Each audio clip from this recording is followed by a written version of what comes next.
क्या पढ़ा हुआ है। ठीक है, चैप्टर थोड़े बड़े होते हैं, एक साथ ज़्यादा पढ़ते हैं, हम बार बार रिवाइज नहीं करेंगे तो हम कनेक्ट नहीं कर पाएंगे, हम पढ़ते जाएंगे टुकड़ों में, हमें टुकड़े समझ में आ जाएंगे। यहाँ दिक्कत होने लगेगी कि यार क्यों पढ़ रहे हैं, जो भी पढ़ रहे हैं वो क्यों पढ़ रहे हैं, तो हमें बार बार कनेक्ट करना पड़ेगा पीछे से। तो बस 5-10 मिनट में एक बार कोशिश करता हूँ कनेक्ट करने की सारा जो भी हमने अभी तक सप्लाई में पढ़ा है। ठीक है, देखना जरा ध्यान से टुकड़े टुकड़े में हमने क्या क्या पढ़ा है अभी तक सप्लाई में। सप्लाई हमने जब शुरू किया तो हमने बात की थी सप्लाई में 2 सेक्शन हमें पढ़ने हैं, सेक्शन 7 एंड सेक्शन 8। सेक्शन 7 बताता है हमें कि सप्लाई क्या है और क्या सप्लाई नहीं है, और 8 बताता है कंपोजिट सप्लाई और मिक्स सप्लाई के बारे में हमने जो भी नहीं पढ़ा है, आज हम पढ़ लेंगे, खत्म हो जाएगा। और 7 बताता है कि सप्लाई किसे कहते हैं और सप्लाई किसे नहीं कहते हैं। तो हमने सेक्शन 7 से शुरू किया, सेक्शन का 7 का सब सेक्शन 1 में पॉइंट नंबर ए पढ़ा हमने, ठीक है, बी पढ़ा और सी पढ़ा। पॉइंट नंबर ए हमने पढ़ा कि सप्लाई में इंक्लूड होती है all form of supply of goods और सर्विस और बोथ। तो उन्होंने बोला गुड्स या सर्विसेज हों, ठीक है, प्लस उसके बदले क्या हो, कंसिडरेशन हो, और इन दी कोर्स ऑफ बिजनेस या फर्दरेंस ऑफ बिजनेस हो तो सप्लाई हो जाएगी। ये है एक्चुअल सप्लाई। फिर इसके बाद हमने जो भी पढ़ा बी और सी में वो हम पढ़ा डीम्ड सप्लाई। तो बी पॉइंट में हमने पढ़ा कि अगर हम क्या करते हैं, इंपोर्ट करते हैं of services plus for consideration, तो चाहे पर वो इन दी कोर्स ऑफ बिजनेस हो या इन दी कोर्स ऑफ बिजनेस ना हो, ठीक है, तो हो या ना हो कोई फर्क नहीं पड़ता, इंपोर्ट करेंगे उसको हम सप्लाई मान लेंगे। ठीक है, इसके बाद हमने पढ़ा कि ऐसी कोई भी सप्लाई जो कि शेड्यूल 1 में मेंशन है उसको विदाउट कंसिडरेशन भी हम क्या मानेंगे, बोलो, विदाउट कंसिडरेशन भी क्या मानेंगे, सप्लाई मानेंगे। इसमें हमने 4 पॉइंट पढ़े कि विदाउट कंसिडरेशन किन को हम सप्लाई मानेंगे। ठीक है, इसमें 4 पॉइंट पढ़े। पहला पॉइंट को हमने बोला उनको para 1, para 2, para 3 and para 4। पहला पैरा हमने पढ़ा, उसमें हमने पढ़ा permanent transfer of business asset on which ITC has been availed. तो अगर आप परमानेंट ट्रांसफर करते हैं बिजनेस एसेट का, चाहे वो स्टॉक हो, कपड़े हो, मशीन हो, कुछ भी हो, और आपने उसकी आईटीसी ले ली होगी तो उसे हम सप्लाई मानेंगे। दूसरा हमने पढ़ा सप्लाई हो रही है किस चीज़ की, या तो गुड्स की या सर्विस की या बोथ की, बिटवीन किसके बीच, रिलेटेड पर्सन्स और डीम्ड डिस्टिंक्ट पर्सन। इसको मैं लिखूंगा बाद में डीम्ड डिस्टिंक्ट पर्सन डीडीपी, ऐसे आप समझने लगेंगे। तो अगर सप्लाई ऑफ गुड्स और सर्विस और बोथ हो रही है बिटवीन रिलेटेड पर्सन और डीम्ड डिस्टिंक्ट पर्सन, तो ऐसी सप्लाई को बात नहीं करनी है, कौन करना है, ऐसी सप्लाई को हम बिना कंसिडरेशन के भी क्या मानेंगे, सप्लाई मानेंगे। देखो हम रिवाइज कर रहे हैं, उसका सेंस समझना आप। अभी जो भी और एग्जांपल या क्लैरिफिकेशन दूंगा ना तो आपको लगेगा कि क्लैरिफिकेशन तो मेरी समझ में आ गया, लेकिन ये नहीं समझ में आया कि क्लैरिफिकेशन दिया ही क्यों है। ठीक है, तो आपको थोड़ा अटेंटिव रहना है जब रिवाइज करा रहा हूँ, क्योंकि रिवाइज कराऊंगा तो ये स्मूथ होगा, तो जो आगे की बात होगी वो इजिली कनेक्ट होगी।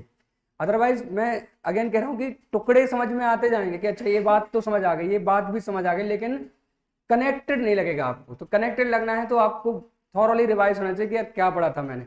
तो हमने पढ़ा था पैरा 1 में परमानेंट ट्रांसफर ऑफ एसेट, दूसरे हमने पढ़ा था कि सप्लाई ऑफ गुड्स और सर्विस और बोथ बिटवीन रिलेटेड पर्सन और डीम्ड डिस्टिंक्ट पर्सन, जिसमें हमने पढ़ा था कि अगर 2 रिलेटेड पर्सन है और आपस में सप्लाई करते हैं और उसमें क्या नहीं है, उसमें कंसिडरेशन नहीं भी है, तो भी उसे क्या माना जाएगा, सप्लाई माना जाएगा।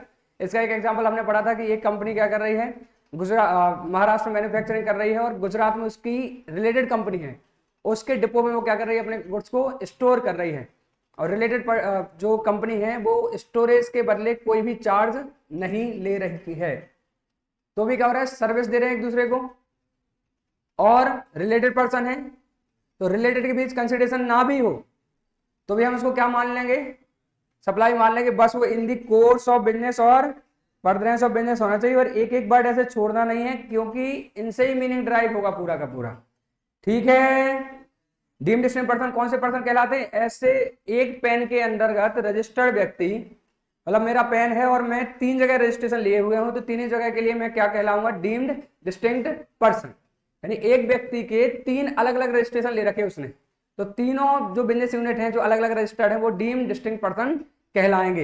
एक और पॉइंट मैंने बताया था कि अगर मैं एक स्टेट में रजिस्टर्ड हूं और दूसरे स्टेट में मेरी बिजनेस एंटिटी है और वो चाहे रजिस्टर्ड हो या ना हो, वो क्या आपस में क्या कहलाएंगे? डीम्ड डिस्टिंक्ट पर्सन कहलाएंगे। इसका मतलब अगर एक बिजनेस यूनिट रजिस्टर्ड है एमपी में, एक बिजनेस यूनिट रजिस्टर्ड है यूपी में, अगर स्टॉक ट्रांसफर भी किया जाता है तो इसको क्या माना जाएगा? सप्लाई माना जाएगा। स्टॉक ट्रांसफर भी किया जाता है तो इसको क्या माना जाएगा? सप्लाई माना जाएगा। समझ रहे हैं आप? स्टॉक ट्रांसफर भी सप्लाई बन जाएगा। इसके ऊपर एक क्लैरिफिकेशन आया है, वो 2-3 सेक्शन का कॉम्बो है जो आज मैं समझाऊंगा, इसलिए मैं इसको और रिवाइज करा रहा था कि आप उस लेवल पे प्रॉपर रहेंगे तो आसान होगा। पैरा थर्ड हमने क्या पढ़ा? Supply of goods. क्या पढ़ा हमने? सप्लाई ऑफ गुड्स किसके द्वारा? बाय प्रिंसिपल टू एजेंट और बाय एजेंट टू प्रिंसिपल। अगर प्रिंसिपल एजेंट को गुड्स सप्लाई करता है या एजेंट प्रिंसिपल को सप्लाई करता है विदाउट कंसिडरेशन तो भी हम इसको सप्लाई मान लेंगे, प्रोवाइडेड, शर्त क्या है? एजेंट जो भी इनवॉइस इशू करता है कस्टमर को वो अपने खुद के नाम से इशू करता है, ठीक है, वो अपने खुद के नाम से इशू करता है। इस पे भी कुछ डाउट्स अराइज हुए थे, तो एक क्लैरिफिकेशन इसके रिगार्डिंग भी है। डेल क्रेडर एजेंट के रूप में एक पॉइंट हम पढ़ेंगे आज, क्लैरिफिकेशन, तो वो भी है जिसमें कि क्वेश्चन आंसरिंग की गई है सीबीआईसी के द्वारा, central board of indirect tax and custom, उनके द्वारा एफएक्यूज रिलीज करे गए हैं कि डेल क्रेडर कंडीशन में क्या होगा, तो पॉइंट यहां से निकल के आएगा। तो अभी हमने पढ़ा कि अगर प्रिंसिपल एजेंट को सप्लाई करता है, एजेंट प्रिंसिपल को सप्लाई करता है विदाउट कंसिडरेशन तो भी हम इसको सप्लाई मानेंगे। शर्त इतनी है कि एजेंट जो भी इनवॉइस इशू करता है वो अपने खुद के नाम पर इशू करता है। हम रिवाइज करें। फोर्थ हमने पढ़ा था, क्या था वो? Import of service. सर्विस क्या की? इंपोर्ट की हो किससे? रिलेटेड पर्सन से, या फिर अपनी ही कोई एस्टेब्लिशमेंट हो आउटसाइड इंडिया, या फिर अदर एस्टेब्लिशमेंट आउटसाइड इंडिया। तो अगर आप इंपोर्ट करते हैं और इंपोर्ट ऑफ सर्विस करते हैं आप रिलेटेड पर्सन से, ठीक है, तो वो किस में कवर हो जाएगी? विदाउट कंसिडरेशन भी सप्लाई मानी जाएगी। 2-3 बातें ध्यान रखनी है, मैंने इसको काफी डिटेल में बताया है। इंपोर्ट हुआ हो, रिलेटेड से हुआ हो, इन द कोर्स ऑफ बिजनेस या फर्दरेंस ऑफ बिजनेस में हुआ हो, फिर कंसिडरेशन ना भी हो तो भी इसको हम क्या मान लेंगे? सप्लाई मान। जिनका आज से ही शुरुआत है वो इसको इग्नोर कर दो क्योंकि अचानक से नहीं समझ आएगा, लेकिन आज जो पढ़ाऊंगा वो सारा समझ आएगा, ठीक है। इतना हमने पढ़ा था। ये हमने पढ़ा सेक्शन 7(1) का ए, बी और सी। फिर हमने पढ़ा था सेक्शन 7(1)(a) कैपिटल ए, ठीक है। 7(1)(a) क्या बोलता है कि अगर कोई सप्लाई सेक्शन 7(1) के हिसाब से सप्लाई बन गई है, कोई ट्रांजैक्शन 7(1) के हिसाब से क्या बन गया है? सप्लाई बन गया, यानी कोई ट्रांजैक्शन सप्लाई है तो हम ये बताएंगे कि वो सप्लाई ऑफ गुड्स है या सप्लाई ऑफ सर्विस है।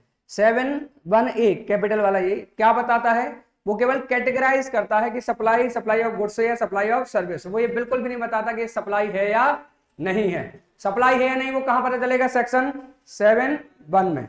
और 7(1) ये क्या बताएगा? ये सप्लाई ऑफ गुड्स है या सप्लाई ऑफ सर्विस है। बताएं 7(1) क्या बताएगा? ये सप्लाई है या नहीं है। और 7(1) ये क्या बताएगा? ये सप्लाई है अगर तो सप्लाई ऑफ गुड्स है या सप्लाई ऑफ सर्विस है। ये बात बिल्कुल दिमाग में बिठा लेना। और मैं ये डिस्कस करूंगा। फिर हमने पढ़ा था 7(2) जिसमें हमने पढ़ा था नेगेटिव लिस्ट, ठीक है। 2 पॉइंट है उसमें भी, लेकिन हमने पढ़ा था ऐसी चीजें जिनको हम सप्लाई नहीं मानते। 7(1) बताता है सप्लाई क्या है, 7(2) बताता है क्या सप्लाई नहीं है, और 7(1) ये बताता है कि अगर सप्लाई है तो सप्लाई ऑफ गुड्स है, सप्लाई ऑफ सर्विस है। तो हमने एक लिस्ट रीड करी थी 7(1) के लिए, ठीक है। पूरी एक लिस्ट रीड करी थी हमने, किसे हम सप्लाई ऑफ गुड्स माने, किसे हम सप्लाई ऑफ सर्विस मानेंगे, ठीक है। उसको ऐसे याद करने जैसी जरूरत नहीं है, लेकिन फिर बताओ लैंड और बिल्डिंग की सेल को सप्लाई मानेंगे या नहीं मानेंगे? नहीं मानेंगे, ठीक है। एक पैरा 5 भी पूछ रहा हूं मैं आपसे। अगर बिल्डिंग का कंस्ट्रक्शन चल रहा है और जो भी पर्सन जो भी उसको बाय करने वाला है उसने आधा अमाउंट बिल्डिंग के कंस्ट्रक्शन के पहले दे दिया है, बचा हुआ अमाउंट कंस्ट्रक्शन के बाद देता है, तो इसको सप्लाई मानेंगे या नहीं मानेंगे? मानेंगे तो क्या मानेंगे? सप्लाई ऑफ गुड्स या supply of service? Service. Ownership transfer नहीं की है, पोजीशन ट्रांसफर कर दिया है और लास्ट इंस्टॉलमेंट चुकाने पे ओनरशिप ट्रांसफर हो जाएगी, इसको क्या मानेंगे? सप्लाई ऑफ गुड्स या सप्लाई ऑफ सर्विस? बताएं प्लीज। सप्लाई ऑफ गुड्स या supply of service? Supply of goods एक किस चीज का एग्जांपल है, हायर परचेज का, ठीक है। किसी चीज का टाइटल ऑफ गुड्स ट्रांसफर कर देना, किसी गुड्स का टाइटल ऑफ गुड्स ट्रांसफर कर देना, सप्लाई ऑफ गुड्स है, सप्लाई ऑफ सर्विस है। किसी गुड्स का राइट टू यूज ट्रांसफर कर देना, सप्लाई ऑफ गुड्स है, सप्लाई ऑफ सर्विस। रेस्टोरेंट की सर्विसेज जो होती हैं, खाना प्लस रुकना बैठना, वो सब क्या है, सप्लाई ऑफ गुड्स है, सप्लाई ऑफ सर्विस।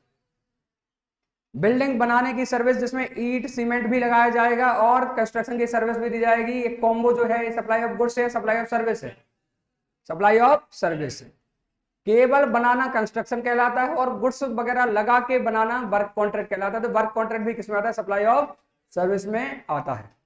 इसके रिगार्डिंग भी कुछ क्लैरिफिकेशन है जो आज कराऊंगा मैं आपको। मैंने बोला था कुछ टुकड़े हैं जो मैं आज आपको पूरे कराऊंगा, तो चैप्टर आज हर हाल में फिनिश हो जाएगा, आराम से हो जाएगा, है ना, कोई जल्दबाजी की जरूरत नहीं, आराम से फिनिश हो जाएगा आज। एक कुछ इस तरीके हमने पॉइंट पढ़े थे, ऐसा कोई पॉइंट था ही नहीं जिसमें हम कंफ्यूज हों, लेकिन आप वो लिस्ट एक बार अच्छे से रीड कर लेना, ठीक है। Software banana, supply of service या गुड्स, सप्लाई ऑफ सर्विस। किसी के दिए हुए प्रोडक्ट पे फर्दर प्रोसेसिंग करना और उसमें अपनी गुड्स भी लगानी पड़ गई तो उसको सप्लाई ऑफ सर्विस ही माना जाए, ठीक है। डेरिवेटिव्स का ट्रांजैक्शन करना, फॉरवर्ड कॉन्ट्रैक्ट में एंटर करना, क्या सप्लाई है या नहीं है। फॉरवर्ड कॉन्ट्रैक्ट खरीदना या डेरिवेटिव्स खरीदना सप्लाई है या नहीं है। क्यों, क्योंकि डेरिवेटिव्स क्या होते हैं, सिक्योरिटी होते हैं, और सिक्योरिटी ना ही गुड्स होती ना ही सर्विसेज, इसलिए उनका खरीदा बेचा जाना सप्लाई ऑफ गुड्स भी नहीं होगा और सप्लाई ऑफ सर्विस भी नहीं होगा। ये बात इतनी क्लियर है आपको। तो हमने ये 7 ये पढ़ा था, फिर हमने पढ़ा था 7.2 जिसमें हमने पढ़ा था नेगेटिव लिस्ट। ये सब इंटर वाला पोर्शन है नेगेटिव लिस्ट में जो हमने पढ़ा था, बड़ा इजी है। मैं एक बार दिखा देता हूँ, रिवाइज हो जाएगा, फिर हम आज यहाँ से आगे कंटिन्यू करेंगे।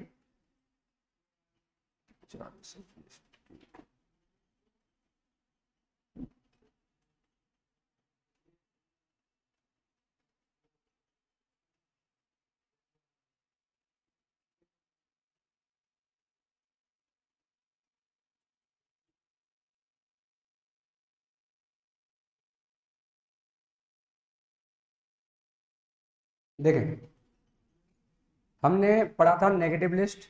उसके पहले एक बात बता रहा हूँ और ध्यान से सुनना, आप कल भी बताई थी, लेकिन धीरे धीरे हमें ज़्यादा समझ में आने लगता है। ज़्यादा मतलब बार बार बताएंगे तो ठीक समझ में आएगा, कल हो सकता है वहाँ तक ना पहुँचे हों। प्लीज़ ध्यान सुनना, यहाँ से समझ लो, हम शुरू कर रहे हैं क्लास।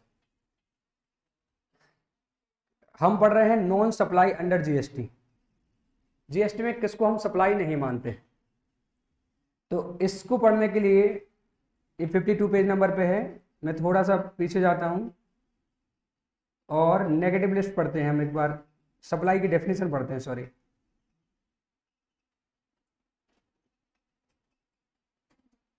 ये देखें ध्यान से प्लीज,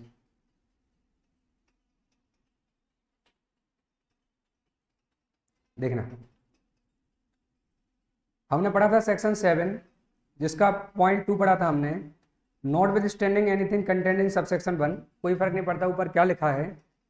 एक्टिविटीज और transaction specified in schedule 3 shall be treated neither as supply of service और नॉट सप्लाई ऑफ गुड्स। और बोला जो शेड्यूल 3 में लिखा है ना ही उसको हम सप्लाई ऑफ गुड्स मानेंगे और ना ही उसको हम सप्लाई ऑफ सर्विस मानेंगे। कोई डाउट इसमें? तो शेड्यूल 3 में जो लिखा है उसको हम बोलते हैं नेगेटिव लिस्ट। एक तो जो नेगेटिव लिस्ट में है वो सप्लाई ऑफ गुड्स नहीं है ना सप्लाई ऑफ सर्विस है।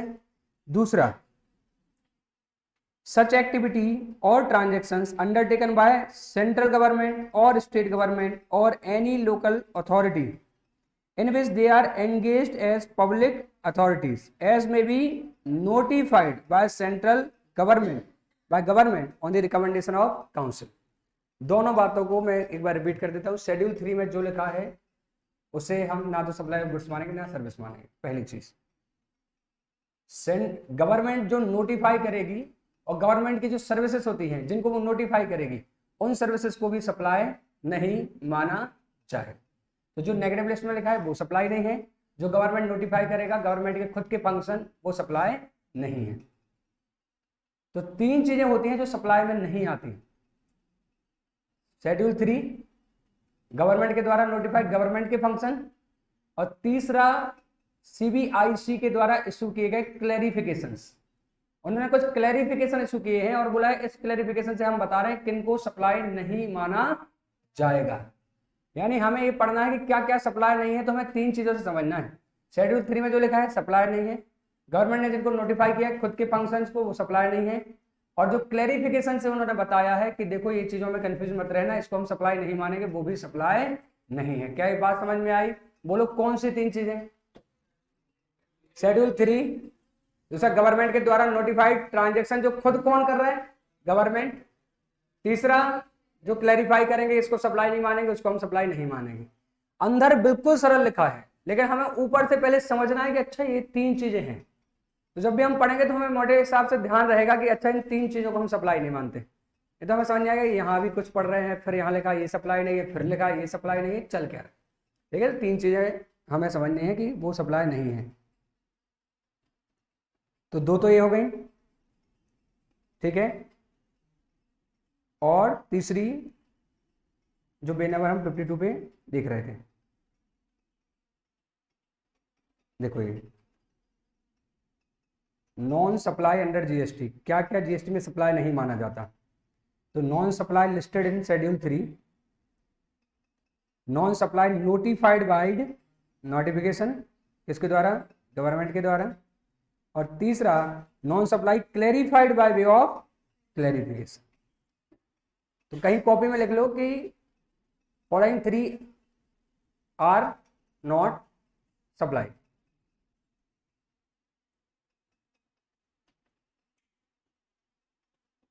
ऐसे लिख लें, फॉलोइंग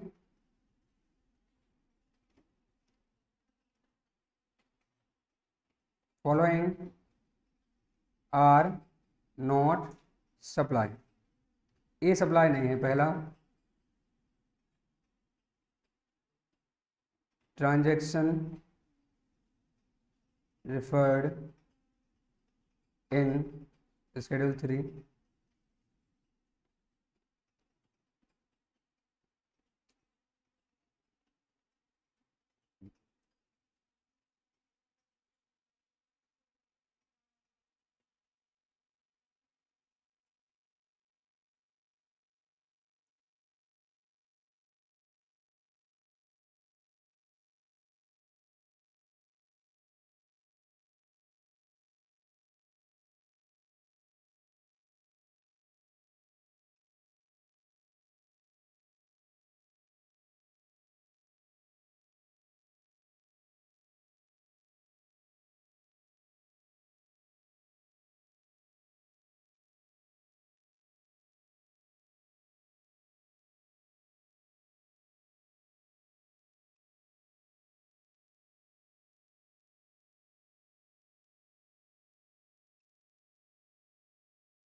लिख लिया आपने इसको?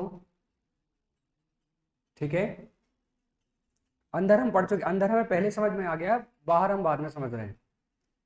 इसको हम पढ़ चुके हैं नेगेटिव लिस्ट को कि ये सप्लाई नहीं है। मैं एक बार रिवाइज करा देता हूँ। हाँ बोले।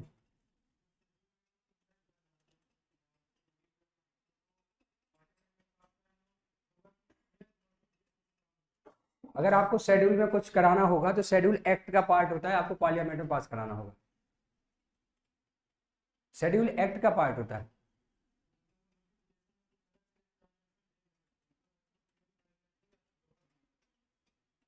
अब फिर से बोलना एक बार।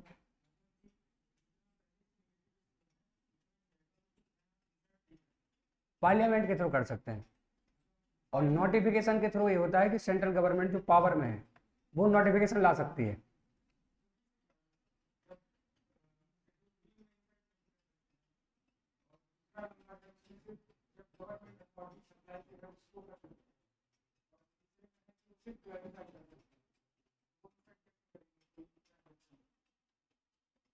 नहीं, शायद गलत मीनिंग ड्रॉ हो रहा है। मैं ऐसा कह रहा हूं कि आज जो हम पढ़ रहे हैं उसमें क्या क्या सप्लाई नहीं है।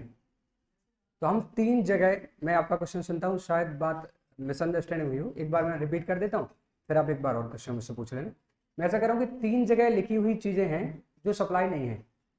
पहला जो नेगेटिव लिस्ट में हम पढ़ रहे हैं वो सप्लाई नहीं है। दूसरा जो गवर्नमेंट नोटिफाई कर रही है वो कर चुकी है, उन्होंने बोला कि जो नगर निगम के म्यूनिसिपल बॉडी के जो फंक्शन होते हैं जो खुद सप्लाई करती है, मैं पढ़ाऊंगा वो नोटिफिकेशन। तो गवर्नमेंट जो पब्लिक अथॉरिटी के रूप में फंक्शन देती है, उनमें से जो फंक्शन नोटिफाई करेगी उनको हम सप्लाई नहीं मानेंगे। ठीक है। और तीसरा ये है, जो कुछ क्लैरिफिकेशन आए हैं डाउट्स के ऊपर, ये सप्लाई है या नहीं है, तो वो तो क्लैरिफिकेशन है, लेकिन अब वो क्लैरिफिकेशन है तो हम जब पढ़ते हैं तो हमारे लिए क्लैरिफिकेशन इंपॉर्टेंट है कि अच्छा इन्होंने क्लैरिफाई किया है, तो हम वो क्लैरिफिकेशन पढ़ते हैं कि अच्छा ये ट्रांजेक्शन जिन पे हमें डाउट था इन्होंने साफ मना कर दिया है कि ये सप्लाई नहीं है। हाँ बिल्कुल, उसको अगर वो चाहते हैं कि नेगेटिव में आ जाए, आ सकती है, आ सकती है, एक और पॉइंट बचा है। और रही दूसरी बात, अगर वो परमानेंट ऐड करना चाहते हैं तो वो पार्लियामेंट के थ्रू, एक्ट के थ्रू ले आएंगे, अमेंडमेंट जिसे हम बोलेंगे। और अगर वो टेम्परेरी चाहेंगे तो वो नोटिफिकेशन के थ्रू लाएंगे, पढ़ेंगे। वो इस पॉइंट से कवर नहीं हो रहा है, जो सेकंड पॉइंट है इससे कवर नहीं हो रहा है, एक और पॉइंट पढ़ेंगे। ठीक है। इस पॉइंट से तो वही फंक्शन नेगेटिव लिस्ट मतलब सप्लाई से बाहर किए जा सकते हैं जो गवर्नमेंट के खुद के फंक्शन हैं, और वो बिल्कुल स्पेसिफिक हैं। गवर्नमेंट के भी 2 उन्होंने नोटिफाई किए हैं, अदरवाइज जो आपका पॉइंट है मैं समझ रहा हूँ और आप शायद समझें कि गवर्नमेंट ने जो खुद के फंक्शन है सेंट्रल गवर्नमेंट के और स्टेट गवर्नमेंट के और लोकल अथॉरिटी के, इस सेकंड पॉइंट के हिसाब से वो उन फंक्शन में से पर्टिकुलरली उन फंक्शन में से जिन फंक्शन को बोलेंगे नोटिफिकेशन से कि इनको हम सप्लाई नहीं मानेंगे, केवल उनको सप्लाई नहीं मानेंगे।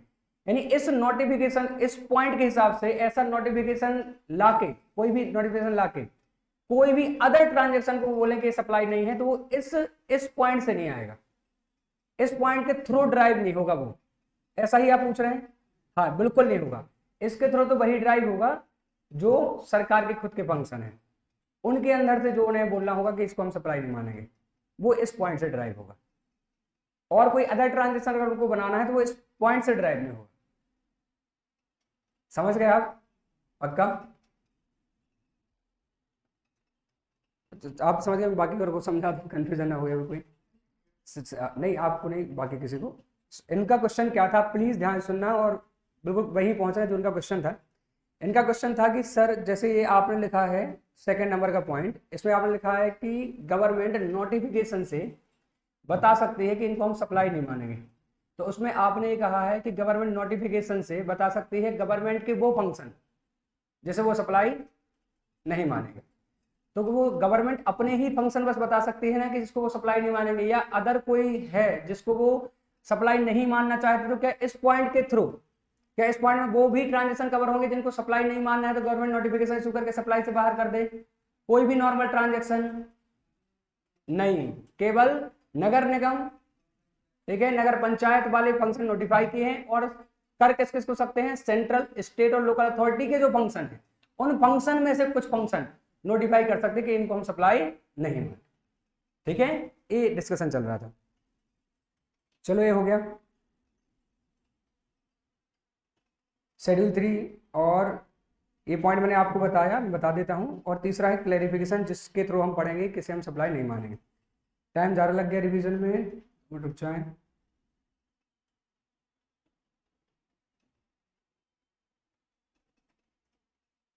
अब आप शेड्यूल 3 पढ़ लेना, या मैं जल्दी जल्दी गो थ्रू करा लेता हूँ, काफ़ी टाइम लग गया हमें। पहला हमने पढ़ा था service by employ to employer in the course of employment, इसको हम सप्लाई नहीं मानेंगे। ठीक है, मैंने कुछ एग्जाम्पल दिए थे आपको। दूसरा मैंने बताया था आपको सर्विस बाय यानी कोर्ट और ट्रिब्यूनल। कोर्ट और ट्रिब्यूनल की सर्विसेज होती हैं, उसके बदले में नॉमिनल फीस चार्ज करते हैं, उस पर जीएसटी नहीं लगता, उसको हम सप्लाई नहीं मानते। कोर्ट में मैंने बताया था कोर्ट हो सकता है सुप्रीम कोर्ट, हाई कोर्ट हो सकता है, डिस्ट्रिक्ट कोर्ट हो सकता है, फास्ट ट्रैक कोर्ट हो सकता है, फैमिली कोर्ट हो सकता है। ट्रिब्यूनल में एनसीएलटी हो सकता है, आईटीएटी हो सकता है, कोई भी ट्रिब्यूनल हो सकता है। उनके फंक्शंस पर जीएसटी नहीं लगता।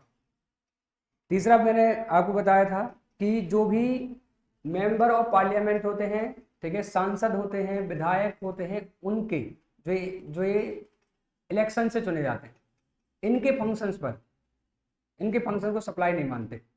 मैंने आपको समझाया भी था, ये गवर्नमेंट के एम्प्लॉय नहीं है, ये सेवा कर रहे हैं सरकार की, सरकार उसके बदले पैसे दे रही है, तो एक तरीके से सर्विस दे रहे हैं 5 साल के लिए, उसके बदले पेमेंट ले रहे हैं, कंसिडरेशन ले रहे हैं, तो सर्विस है, कंसिडरेशन है, लेकिन इसको सप्लाई नहीं मानेंगे। दूसरा मैंने बताया था आपको कि अगर किसी को कॉन्स्टिट्यूशन ऑफ इंडिया के तहत कोई पोस्ट मिली है, पोजीशन मिली है, जैसे वो राष्ट्रपति हो सकता है, उपराष्ट्रपति हो सकता है, वो प्राइम मिनिस्टर हो सकता है, सिविल जज हो सकता है, जिसको भी कॉन्स्टिट्यूशन के तहत कोई पोस्ट मिली है और वो सरकार को सर्विसेज दे रहा है, उस पर जीएसटी नहीं लगेगा, सप्लाई नहीं मानेंगे। तीसरा मैंने बताया था कि गवर्नमेंट ने कोई बॉडी बनाई है, उस बॉडी के आप चेयरपर्सन हैं या डायरेक्टर हैं या मेंबर हैं, जैसे यूपीएससी के आप चेयरपर्सन हैं, डायरेक्टर हैं या मेंबर हैं, एमपीपीएससी के आप चेयरपर्सन हैं, डायरेक्टर हैं या मेंबर हैं, जीएसटी काउंसिल के आप चेयरपर्सन हैं, डायरेक्टर हैं या मेंबर हैं। गवर्नमेंट ने कोई भी बॉडी बनाई हो, कौन से गवर्नमेंट ने बॉडी बनाई हो, देखें ध्यान से, एस्टेब्लिश्ड बाय सेंट्रल गवर्नमेंट और स्टेट गवर्नमेंट और लोकल अथॉरिटी, जो सेंट्रल ने, स्टेट ने या लोकल अथॉरिटी ने कोई बॉडी बनाई हो, ठीक है, जैसे कंज्यूमर फोरम बनाया हो, उसके आप क्या क्या है एक बार वर्ड बोल दें, डायरेक्टर, चेयरपर्सन या मेंबर, तो आपकी जो सर्विसेज है उस पर जीएसटी नहीं लगेगा। इसके बाद बहुत छोटे छोटे से थे, डेथ के समय जो भी सर्विसेज इन्वॉल्व होती हैं, जैसे बॉडी को जलाना या ट्रांसपोर्ट करना, सर उस पर जीएसटी नहीं लगेगा। Sale of land and building पे जीएसटी नहीं लगेगा, सप्लाई नहीं मानेंगे, बस subject to para 5B। Para 5B हम ऑलरेडी डिस्कस कर चुके हैं। छठा पॉइंट है एक्शनेबल क्लेम्स। एक्शनेबल क्लेम किसकी डेफिनेशन में कवर है, गुड्स की डेफिनेशन में कवर है। तो एक्शनेबल क्लेम्स के खरीदे बेचे पे जीएसटी लग सकता था, लेकिन उन्होंने नेगेटिव लिस्ट में डाला एक्शनेबल क्लेम को, except lottery, betting and gambling, यानी लॉटरी, बैटिंग और गैम्बलिंग पर जीएसटी लगेगा, बाकी एक्शनेबल क्लेम पे जीएसटी नहीं लगेगा। इतने इंटर तक हुआ करते थे। 2 पॉइंट और है जो कि बहुत ही सरल है। 7th पॉइंट है आउट एंड आउट सप्लाई से, याद है आपको, अगर हमने चाइना ऑर्डर दिया है कोई प्रोडक्ट मंगाने का, चाइना से प्रोडक्ट आया नहीं और हमने चाइना वाले को बोल दिया कि ब्राजील डिलीवर कर दो, तो प्रोडक्ट इंडिया एंटर ही नहीं किया, नॉन टैक्सेबल टेरिटरी से हमने प्रोडक्ट खरीदा है और नॉन टैक्सेबल टेरिटरी में ही हमने बेच दिया, चाइना से खरीदा, ब्राजील बेच दिया, इंडिया में आया ही नहीं, तो इंडिया में जीएसटी लगेगा या नहीं लगेगा, नहीं लगेगा। इसको हम बोलते हैं आउट एंड आउट सप्लाई। क्या बोलेंगे, बोले लाउड थोड़ा, out and out supply. Clear है क्या आपको, इसका क्वेश्चन पूछा गया था। फिर अगला हमने पढ़ा था मर्चेंट ट्रेडिंग, जिसमें हमने पढ़ा था कि अगर हम कोई प्रोडक्ट को इंपोर्ट कर रहे हैं, 2 एग्जाम्पल है इसमें, हम प्रोडक्ट को इंपोर्ट कर रहे हैं, वो कस्टम पे आ गया है, पोर्ट पर, कस्टम पोर्ट पे माल को पोर्ट को उतार दिया जाता है, वहां से आप उसको वेयरहाउस में रखा सकते हैं, आपके पास कस्टम ड्यूटी नहीं है तो आप वेयरहाउस में रखा सकते हैं कि सर जब भी हमारे पास पैसा होगा हम वेयरहाउस का चार्ज चुकाएंगे, कस्टम ड्यूटी चुकाएंगे, प्रोडक्ट ले जाएंगे। अब वेयरहाउस में माल पड़ा हुआ है लेकिन आपके पास पैसा नहीं है, आपने क्या किया, वेयरहाउस में ही पड़ा हुआ माल किसी और को बेच दिया, एक्स ने बाय को बेच दिया। अब बाय जाएगा, वेयरहाउस से क्लियर कराएगा, वेयरहाउस का चार्ज चुकाना होगा, जो भी एग्रीमेंट होगा वो करेगा, कस्टम ड्यूटी चुकाएगा। तो जब बाय वेयरहाउस से क्लियर कराएगा तो वो कस्टम ड्यूटी भी चुकाएगा, और इंपोर्ट के ऊपर आईजीएसटी लगता है तो वो बाय ही चुकाएगा। एक्स ने माल इंपोर्ट करा था, वेयरहाउस में आके रख गया है, एक्स ने क्लियर नहीं कराया, एक्स ने वेयरहाउस में रखा हुआ माल बाय को सेल कर दिया, ठीक है, बाय उसको क्लियर करा रहा है, वही कस्टम ड्यूटी चुकाएगा, वही आईजीएसटी चुकाएगा। और एक्स और बाय के बीच जो ट्रांजेक्शन हुआ है, एक्स ने वेयरहाउस का रखा हुआ माल बाय को बेच दिया, इस पर कोई जीएसटी नहीं लगेगा, क्योंकि एक्स ने गुड्स को इंडिया के अंदर अभी तक लाया ही नहीं है और उसने वहीं से क्या कर दिया, बाय को सेल कर दिया, तो जीएसटी नहीं लगेगा। ये हमने डिस्कस किया था। और एक और डिस्कस किया था कि ओरिजिन पोर्ट से माल निकल चुका है और हमने एंडोर्समेंट कर दिया है of title of goods, document of title of goods हमने एंडोर्स करके रास्ते में आ रहे माल को रास्ते में ही किसी और को बेच दिया है, तो जो खरीदेगा उसकी फॉर्मेलिटी रहेगी, ये बीच के ट्रांजैक्शन पर जीएसटी नहीं लगेगा।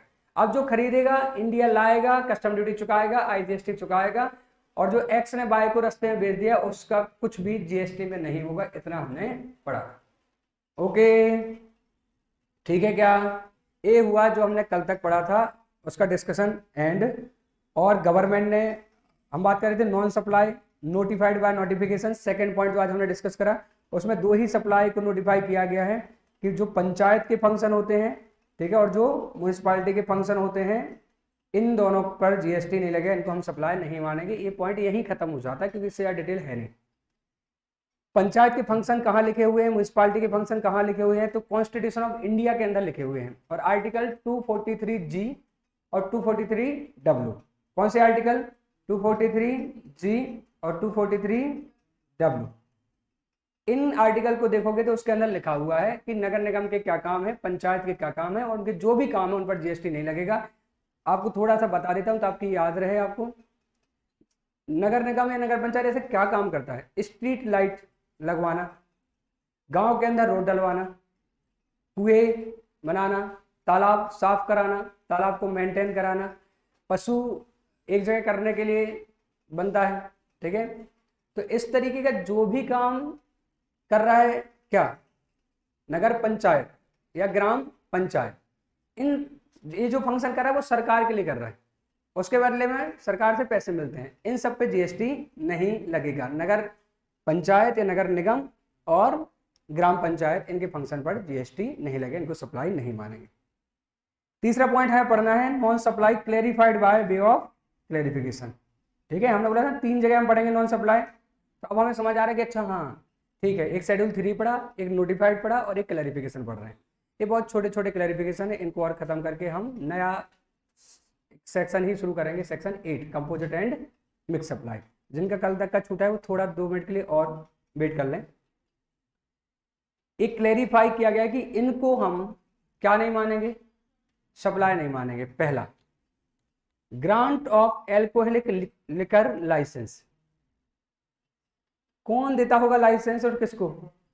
स्टेट गवर्नमेंट लाइसेंस देती है दुकानदारों को कि आप शराब बेच सकते हैं।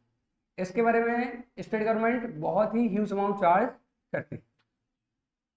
तो लिकर बेचना अलग मैटर है, लिकर का लाइसेंस बेचना अलग मैटर। तो शराब बेचना जीएसटी से बाहर है, हाँ या ना? है ना, आर्टिकल 366(12)(a) जीएसटी की डेफिनेशन है, GST means goods and service tax on supply of goods और सर्विस और both except on alcohol liquor. शराब बेचना और शराब का लाइसेंस बेचना क्या एक ही चीज है? नहीं, शराब बेचना जीएसटी से बाहर है, लाइसेंस बेचने पे तो लग सकता था।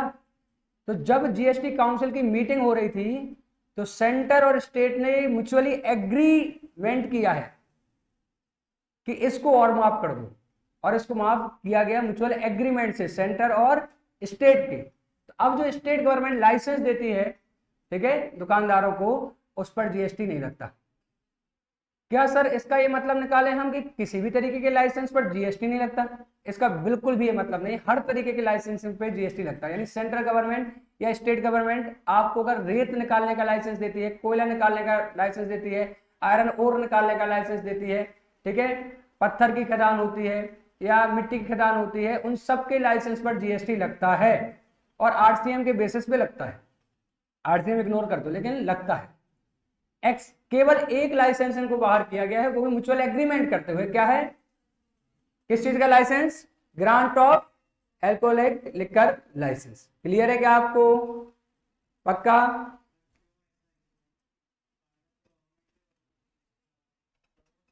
नहीं नहीं नहीं नहीं, नहीं। स्टेट गवर्नमेंट चाहती है पूरा पैसा हमें मिले, इसलिए एग्रीमेंट। ठीक है, देखो, this special dispensation is applicable only to supply of service by way of grant of liquor license by state government as an agreement between center and state. Hence, this is not applicable and has no precedence value in relation to grant of other license. Other license से इसका कोई संबंध नहीं, special agreement के तहत इस licence को क्या किया गया, बाहर किया गया। अदरवाइज शराब बेचने पे जीएसटी नहीं लगता, लाइसेंस देने पे तो लग सकता था, स्पेशली बाहर किया गया। पहला क्लैरिफिकेशन है।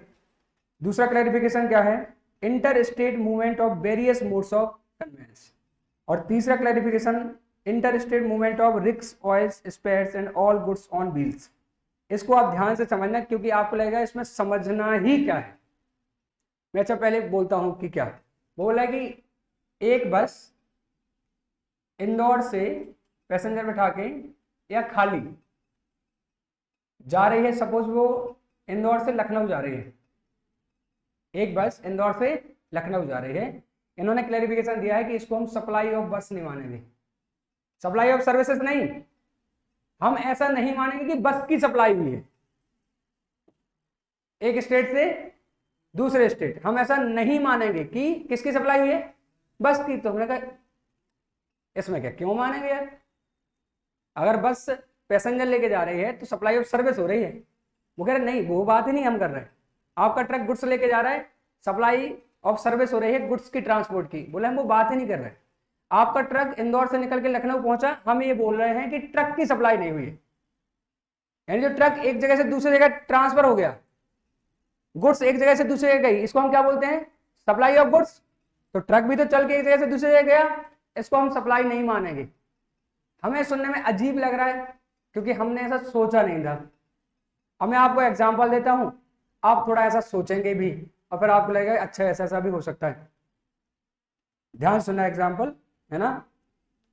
देखो एमपी में है आपकी एक शॉप, मिस्टर ए है, उनकी एक शॉप एमपी में है और एक शॉप यूपी में है, दोनों रजिस्टर्ड हैं सेपरेटली। अगर दोनों रजिस्टर्ड हैं तो ये दोनों आपस में क्या हो गए, डीम्ड डिस्टिंक्ट पर्सन। क्या होगा ये आपस में, डीम्ड डिस्टिंक्ट पर्सन। यहाँ की दुकान पे भी कपड़ा सेल होता है और यहाँ की दुकान पे भी कपड़ा सेल होता है। यहाँ स्टॉक ज़्यादा था तो उन्होंने बोला ये वाला स्टॉक यहाँ पहुँचा दो, यहाँ से क्या हुआ है, स्टॉक ट्रांसफर, किसका, कपड़े का। कपड़ा मेरी एमपी की दुकान से उठ के यूपी गया है, सवाल ये है क्या ये सप्लाई है। दिमाग लगा के जवाब देंगे तो सारा डिस्कशन पानी में चला जाएगा। कपड़ा एमपी की दुकान से उठकर यूपी की दुकान तक गया है, कोई कंसिडरेशन नहीं हम चार्ज करने वाले, क्या ये सप्लाई है या नहीं है या नहीं है। यही तो पढ़ा हमने कल, हमने पढ़ा सप्लाई विदाउट कंसिडरेशन। जब डीम्ड डिस्टिंक्ट पर्सन के बीच या रिलेटेड पर्सन के बीच सप्लाई ऑफ गुड्स होता है इन द कोर्स ऑफ बिजनेस तो उसको हम सप्लाई मानते हैं इवन विदाउट कंसिडरेशन। ठीक है, तो अगर एक व्यक्ति की दो रजिस्ट्रेशन है तो दोनों रजिस्ट्रेशन के लिए वो डीम्ड डिस्टिंक्ट पर्सन माना जाएगा और यहां से माल उठ के दूसरे जाएगा जिसको हम स्टॉक ट्रांसफर बोलते थे, जिसपे वैट नहीं लगा करता था लेकिन अब जीएसटी लगता है और इसको भी हम सप्लाई की डेफिनेशन में कवर करते हैं। ठीक है, सप्लाई की डेफिनेशन में कवर है क्या ये, ओके। देखो और कहा सेक्शन बताएं तो 7(1)(c) और शेड्यूल बताएं तो शेड्यूल, बोलो बोलो शेड्यूल। ए भगवान, इतना पढ़ा रहा हूँ, इतना रिवीजन करा रहा हूँ, 3 घंटे के लेक्चर में 1 घंटे रिवीजन में निकल गया और आप मेरा मुंह देख रहे हैं यहाँ पे। शेड्यूल बोले बंद कर दो। 1 होता है सप्लाई विदाउट कंसिडरेशन, 2 होता है किसे हम सप्लाई और गुड्स मानेंगे, किसे सप्लाई और सर्विस मानेंगे, 3 होता है नेगेटिव लिस्ट। तो 1 में आएगा और पैरा कौन सा, पैरा 2 में आएगा। आप समझ गए ना। अब मैं क्वेश्चन पूछ रहा हूं, आप जवाब देंगे। इनके पास एक ट्रक भी है, ठीक है, जो कपड़े लेके जा रहा है, ये ट्रक है, ठीक है, ओके। ये ट्रक भी जा रहा है और ये ट्रक यहां पहुंच गया और ये यूपी की दुकान पे खड़ा हुआ है। प्लीज बताएं, कुछ कपड़े जो यहां थे वो कपड़े वहां भेजे गए और एक ट्रक यहां था वो वहां भेज दिया गया, कपड़े के साथ ही गया ट्रक। तुमने पूछा कि कपड़े परमानेंट गए क्या?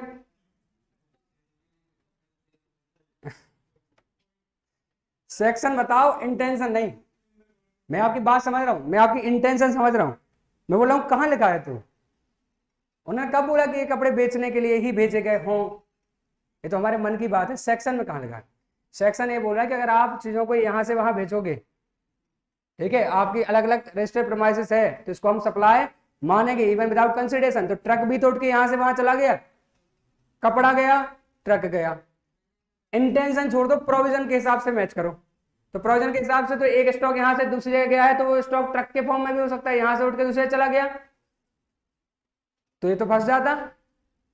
इतनी सी अजीब सी बात के लिए उन्होंने बोला है कि अगर मोटर व्हीकल्स यहां से वहां जा रही हैं और जो इन्होंने पॉइंट बोला वही पॉइंट उन्होंने आगे बोला, और वो उनको आगे बेचे जाने की इंटेंशन नहीं है, तो फिर हम उसको सप्लाई नहीं मानेंगे।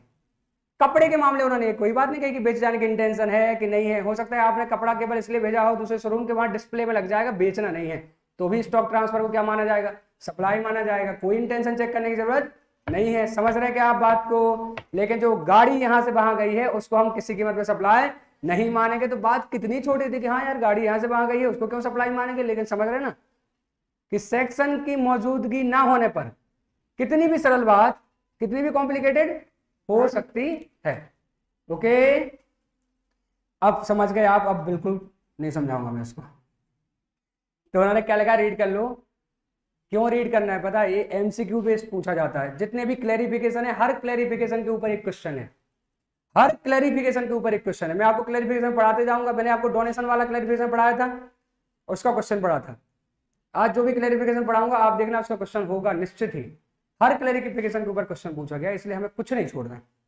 Interstate movement of various modes of conveyance between distinct persons, वो डिस्टिंक्ट ही लिखते हैं, अपन डिम डिस्टिंक्ट लिखते हैं। बिटवीन किसके बीच? Distinct person includes train, buses, trucks, tankers, trailers, vessels, containers, aircraft, कुछ भी हो, ठीक है। वो क्या करते हैं? कैरिंग गुड्स और पैसेंजर ऑफ बोथ और फॉर रिपेयर एंड मेंटेनेंस, ठीक है, except in case where such movement is for further supply of the same conveyance. जब तक ये वो ट्रक इसलिए ना भेजा गया क्योंकि हमें वो ट्रक ही बेचना है, तब तक ट्रक का यहां से वहां जाना सप्लाई नहीं माना जाएगा। इससे ज्यादा मैं इस बारे में बताने का बिल्कुल भी इच्छुक नहीं हूं। सेम पॉइंट ये लिखा है, ठीक है, सेम पॉइंट ये लिखा है। आप एमपी में भी रजिस्टर्ड हैं, आप लखनऊ में भी रजिस्टर्ड हैं, आप बोरिंग मशीन है आपके पास, बोर करती है जो, ठीक है, या क्रेन मशीन है, तो आप उस क्रेन मशीन को यहां से अपने लखनऊ ब्रांच में भेज रहे हो, तो क्या उसको सप्लाई माना जाएगा? उसको सप्लाई नहीं माना जाएगा। तो क्या लिखा है? इंटर स्टेट मूवमेंट ऑफ रिक्स, tools and spheres and all goods on wheels, ऐसी कोई भी चीज जो पहियों पे जा रही है, खुद के पहिए हैं उसके, ठीक है, और उसी की फर्दर सप्लाई नहीं होनी है, तो वो सप्लाई नहीं है। क्लैरिफिकेशन है, ठीक है, क्लैरिफिकेशन है, इसलिए बहुत स्पेसिफिक नहीं होते, ये जनरल होते हैं, ठीक है। कि देखो ये डाउट आ रहे हैं, उसका मैं थोड़ा सा आपको बताता हूँ, ऐसे होते हैं क्लैरिफिकेशन। बताओ 3 क्लैरिफिकेशन कौन से पढ़े? ये खत्म हो गया, अब हम पढ़ेंगे कंपोजिट एंड मिक्स सप्लाई, ठीक है। कौन से 3 क्लैरिफिकेशन पढ़े हमने?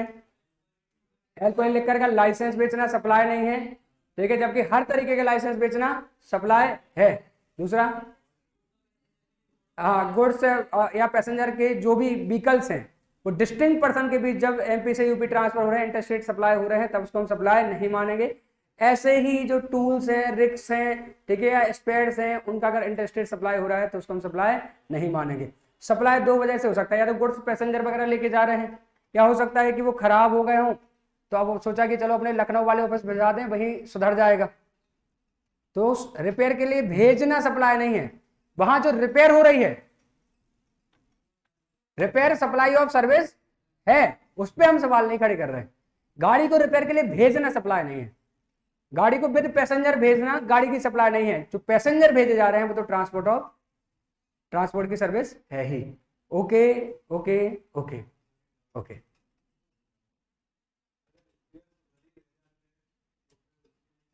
अगर वही बोला ना कि अगर हम उस चीज को बेचना चाहते हैं आगे,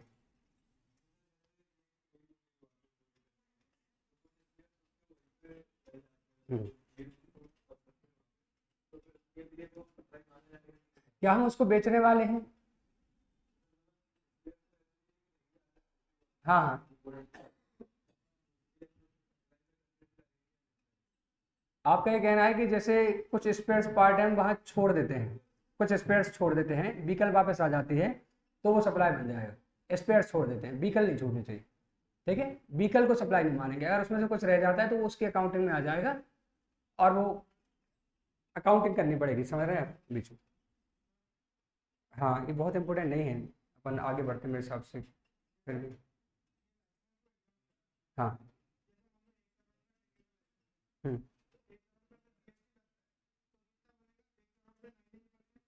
28 लगेगा, अगर लगेगा तो 14 जनवरी। हम्म।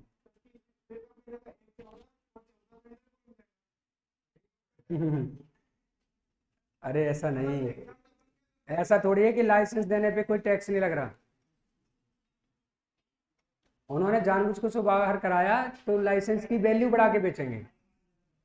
सरकार को जितने पे लाइसेंस देना है, टैक्स लगा के वैल्यू बढ़ा दे या डायरेक्ट वैल्यू बढ़ा दे, बढ़ाएगी सरकार ही, तो डायरेक्ट ही 1/28 कर देंगे। उनका क्या जा रहा है? हाँ, नहीं जाएंगे। मतलब वो तो आपकी जितनी पेइंग कैपेसिटी है उतना पूरा वो अमाउंट वाइज ही ले लेंगे, उनको टैक्स क्यों लगाना है?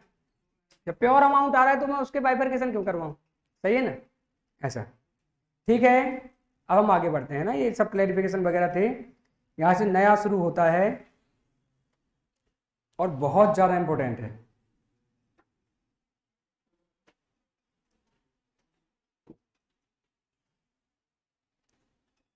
ये है कंपोजिट एंड मिक्स्ड सप्लाई। ठीक है, सुने ध्यान से, मैं आपको बिल्कुल इजीली और आराम से समझा देता हूं। इसमें देखो, कंपोजिट एंड मिक्स्ड सप्लाई, आप 2-3 मिनट नोट ना करें, मैं बहुत स्पीड में इसको खत्म कर दूँ और बहुत आसानी से और क्वेश्चन आंसर करा दूंगा। प्लीज सुन रहे हैं क्या आप? कंपोजिट ऑफ और मिक्स सप्लाई का अगर हम कॉमन बेस देखें तो जहां 2 और मोर सप्लाईज होती हैं एक साथ, उसको हम क्या बोलते हैं? कंपोजिट या मिक्स। ऐसा हो सकता है हम गुड्स प्लस गुड्स सेल कर रहे हो, ऐसा कॉम्बो हो सकता है हम गुड्स प्लस सर्विसेज सप्लाई कर रहे हो, ऐसा कॉम्बो हो। ठीक है, और ऐसा हो सकता है कि हम सर्विस प्लस सर्विसेज दे रहे हो, ऐसा हो सकता है goods plus goods plus goods plus service हो सकता है, कुछ भी कॉम्बो हो सकता है। Goods plus goods, goods plus service, service plus service. Please सुनते जाना। गुड्स प्लस गुड्स, आपने लैपटॉप बेचा, उसके साथ में आपने बैग भी दिया, तो ये 2 प्रोडक्ट साथ में जा रहे हैं, लैपटॉप और बैग। Goods plus goods. आपने कल मैंने एग्जांपल दिया था, वो रिपीट कर देता हूँ मैं, उसके बाद बहुत सारे एग्जांपल दूंगा, ऐसा नहीं कि 1-2 एग्जांपल, इतने एग्जांपल दूंगा कि आप उसके बाद सोचने लगोगे हाँ यार ऐसे ऐसे एग्जांपल भी हो सकते हैं। मैंने कहीं से फर्नीचर खरीदा, उसके साथ मैंने ट्रांसपोर्ट की सर्विस ली, उन्होंने बोला कि हम आपके घर पे ड्रॉप करा देंगे, डिलीवर कर देंगे। ये जो कॉम्बो लिया है मैंने, ठीक है, एक अमाउंट देके, ये हो गया गुड्स प्लस सर्विस का कॉम्बो। सर्विस प्लस सर्विस में अगर हम जाएं तो सपोज हम होटल में रुकते हैं, ठीक है, तो वो हमें नाश्ता फूड की सर्विसेज हो सकती है या आयरन करने की सर्विसेज हो सकती है। चलो हम आयरन वाली सर्विसेज ले लेते हैं। वो बोलते हैं कि ठीक है, आप होटल में रुकोगे तो हम आपके 1 पेयर ऑफ क्लॉथ्स धोने का और आयरन करने का भी यहीं से सर्विस रहेगी, है ना, 24 घंटे का आपका होटल बुक है। तो ये होटल में सर्विस प्लस सर्विस है। तो ऐसा कोई भी कॉम्बो जहां दो या 2 से ज़्यादा सप्लाईज जोड़ के दी जा रही हों, उनके बारे में हमें सोचना पड़ता है। और खासकर हमें तब सोचना पड़ता है जब वो सारी सिंगल प्राइस के बारे के साथ की जा रही हो। जब वो किसके लिए की जा रही हो? एक सिंगल प्राइस के लिए की जा रही हो। उन्होंने बोला आप होटल में रुकें तो हम आपको होटल में रुकने की सुविधा प्लस चाय नाश्ता प्लस कपड़े प्रेस कर देंगे, आपके धो भी देंगे। इस सब का आपको 1500 रुपये लगेगा पर डे के हिसाब से। 24 आवर का डे कंसीडर होता है होटल में। ठीक है, अब हमें क्यों डिस्कस करना है ये सब? क्योंकि यहाँ एक होटल में रुकने की सर्विस है, कपड़े को आयरन करने की सर्विस है, और जो खाना मिलेगा उस वो है। ठीक है, जिसको हमने पढ़ा कि वो खाना किस में आ जाता है अल्टीमेटली, रेस्टोरेंट के केस में हमने पढ़ा ना, सब सर्विस में आ जाता है। तो यहाँ ये सवाल आता है कि जो आपसे 1500 रुपये लिए गए उस पर जीएसटी की रेट क्या लगाएं? अगर होटल में आप लग्जरी होटल में रुके हैं और वहाँ की जीएसटी की रेट क्या बैठ रही है? 28% है। सायाजी में रुके हैं, ठीक है, रेडिसन ब्लू में रुके हैं आप। आयरन की जो नॉर्मल रेट है सर्विसेज की वो 18% है, और फूड की जो नॉर्मल रेट है वो 5% है। खाने पे जीएसटी कितना लगता है? नॉर्मली 5, और अगर एसी वाले जगह पे आप खाएं तो 18। चलो मैं 18 लिख लेता हूँ। सवाल यहाँ ये आता है कि जो आपने 1500 रुपये लिए इस पर कितना टैक्स लगेगा? क्योंकि 1500 3 चीज़ों का है। आ रही बात समझ में आपको? 1500 3 चीज़ों का है, तो इस पे 28 लगाएं या 18 लगाएं या 18, लेकिन अभी हम थोड़ा सा चेंज कर लें अपनी समझ के लिए, है ना। मैं यहाँ चेंज कर देता हूँ ताकि गलत भी ना हो।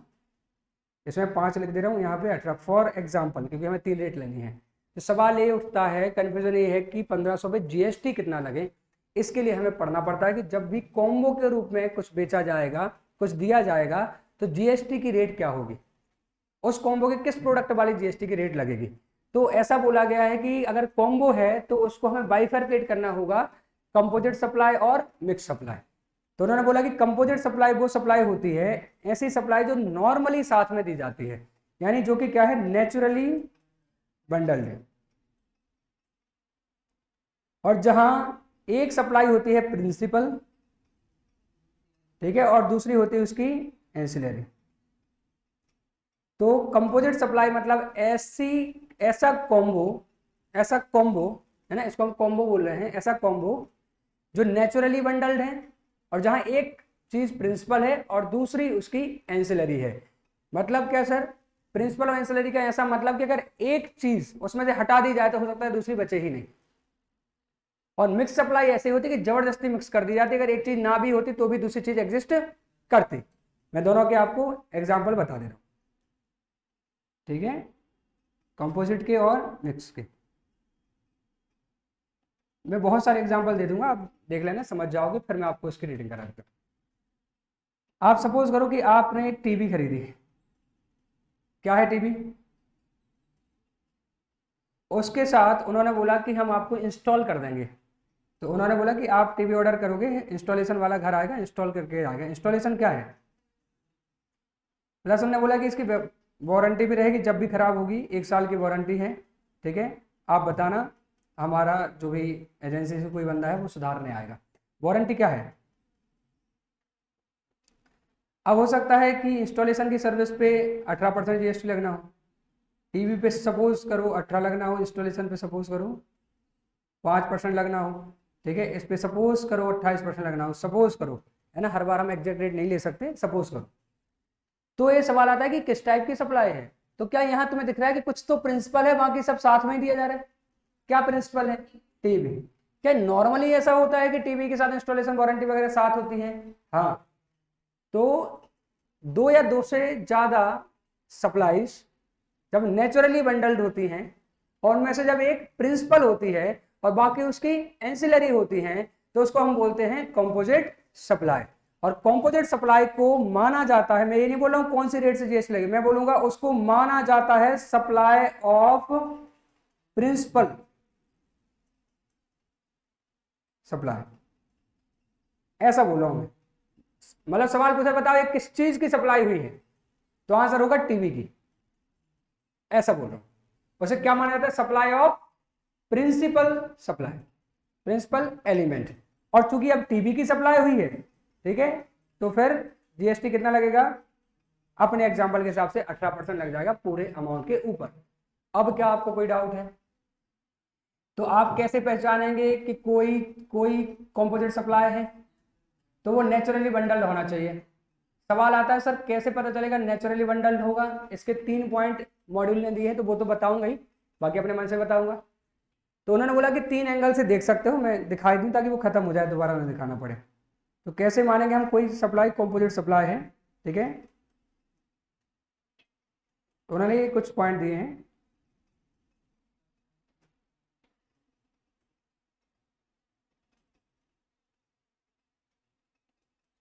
पहला, how to determine whether a service are bundled in the ordinary course of business, कैसे डिटरमाइन करें। तो बोला वैसे तो देख के समझ में आ जाएगा, ठीक है, कि प्रिंसिपल सप्लाई और ऐसा, है ना, समझ में आ जाता है। और जैसे होटल के केस में, होटल और आयरन में से प्रिंसिपल सप्लाई क्या है, होटल। अगर हम होटल कैंसिल करेंगे तो क्या कपड़े प्रेस करके देगा वो, हम उनसे बोलेंगे भाई क्या क्या सुविधा है, बोले आप होटल में रुकोगे कपड़े भी प्रेस हो जाएंगे, हमने कहा कपड़े प्रेस कर दो, होटल में नहीं रुके, शायद वाले तुम्हारे कपड़े प्रेस कर रहा है, आप होटल में नहीं रुके। तो जब प्रिंसिपल हटता है तो एंसिलरी अपने आप गायब हो जाता है, जब एक हटेगा तो दूसरा अपने आप, उसकी कोई आइडेंटिटी बचेगी ही नहीं, वो कहलाता है क्या, कि ये है कंपोजिट सप्लाई, यानी ये इसके साथ ही जाएगा। आप लैपटॉप नहीं खरीद रहे हैं और दुकान पे पहुंच के इलेक्ट्रॉनिक वाले बोल रहे हैं बैग बस दे दो, कितने का दोगे, तो लगता है ना कि क्या क्या बात कर रहे हो, लैपटॉप का बैग लेने आप इलेक्ट्रॉनिक दुकान पे आए हो, मतलब वो नेचुरली बंडल्ड है। आप लो तो दोनों लो, है ना। आप टीवी नहीं बोल रहे, बस टीवी नहीं चाहिए आप तो वो बस लगा जाओ, जो इंस्टॉल करते हैं टीवी हम कहीं से खरीद के लगा लेंगे, इंस्टॉलेशन की सर्विस लेना चाह रहे टीवी नहीं ले रहे, तो आपको समझ ही आ जाएगा ये कि ये नेचुरली बंडल्ड है, ऐसे नहीं चलेगा। प्रिंसिपल हटाओगे सब खत्म हो जाएगा। फिर भी उन्होंने बोला कि कैसे आप माने कोई चीज कंपोजिट सप्लाई है, द परसेप्शन ऑफ कंज्यूमर और द सर्विस रेसिपिएंट। बोले कंज्यूमर का परसेप्शन क्या है, क्या कंज्यूमर नॉर्मली दोनों चीजों को साथ में मंगाता है।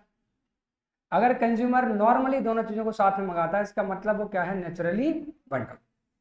तो if large number of service recipient of such bundle of services reasonably expect such services to be provided as package।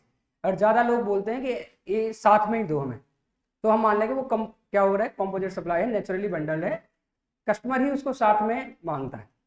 जैसे सिनेमा हॉल में पॉपकॉर्न, ये नेचुरली बंडल है, पॉपकॉर्न हटाओगे तो मतलब मूवी पे असर नहीं पड़ेगा, लेकिन मूवी हटाओगे तो आप पॉपकॉर्न लेने सिनेमा हॉल नहीं जाओगे, ऐसा मतलब।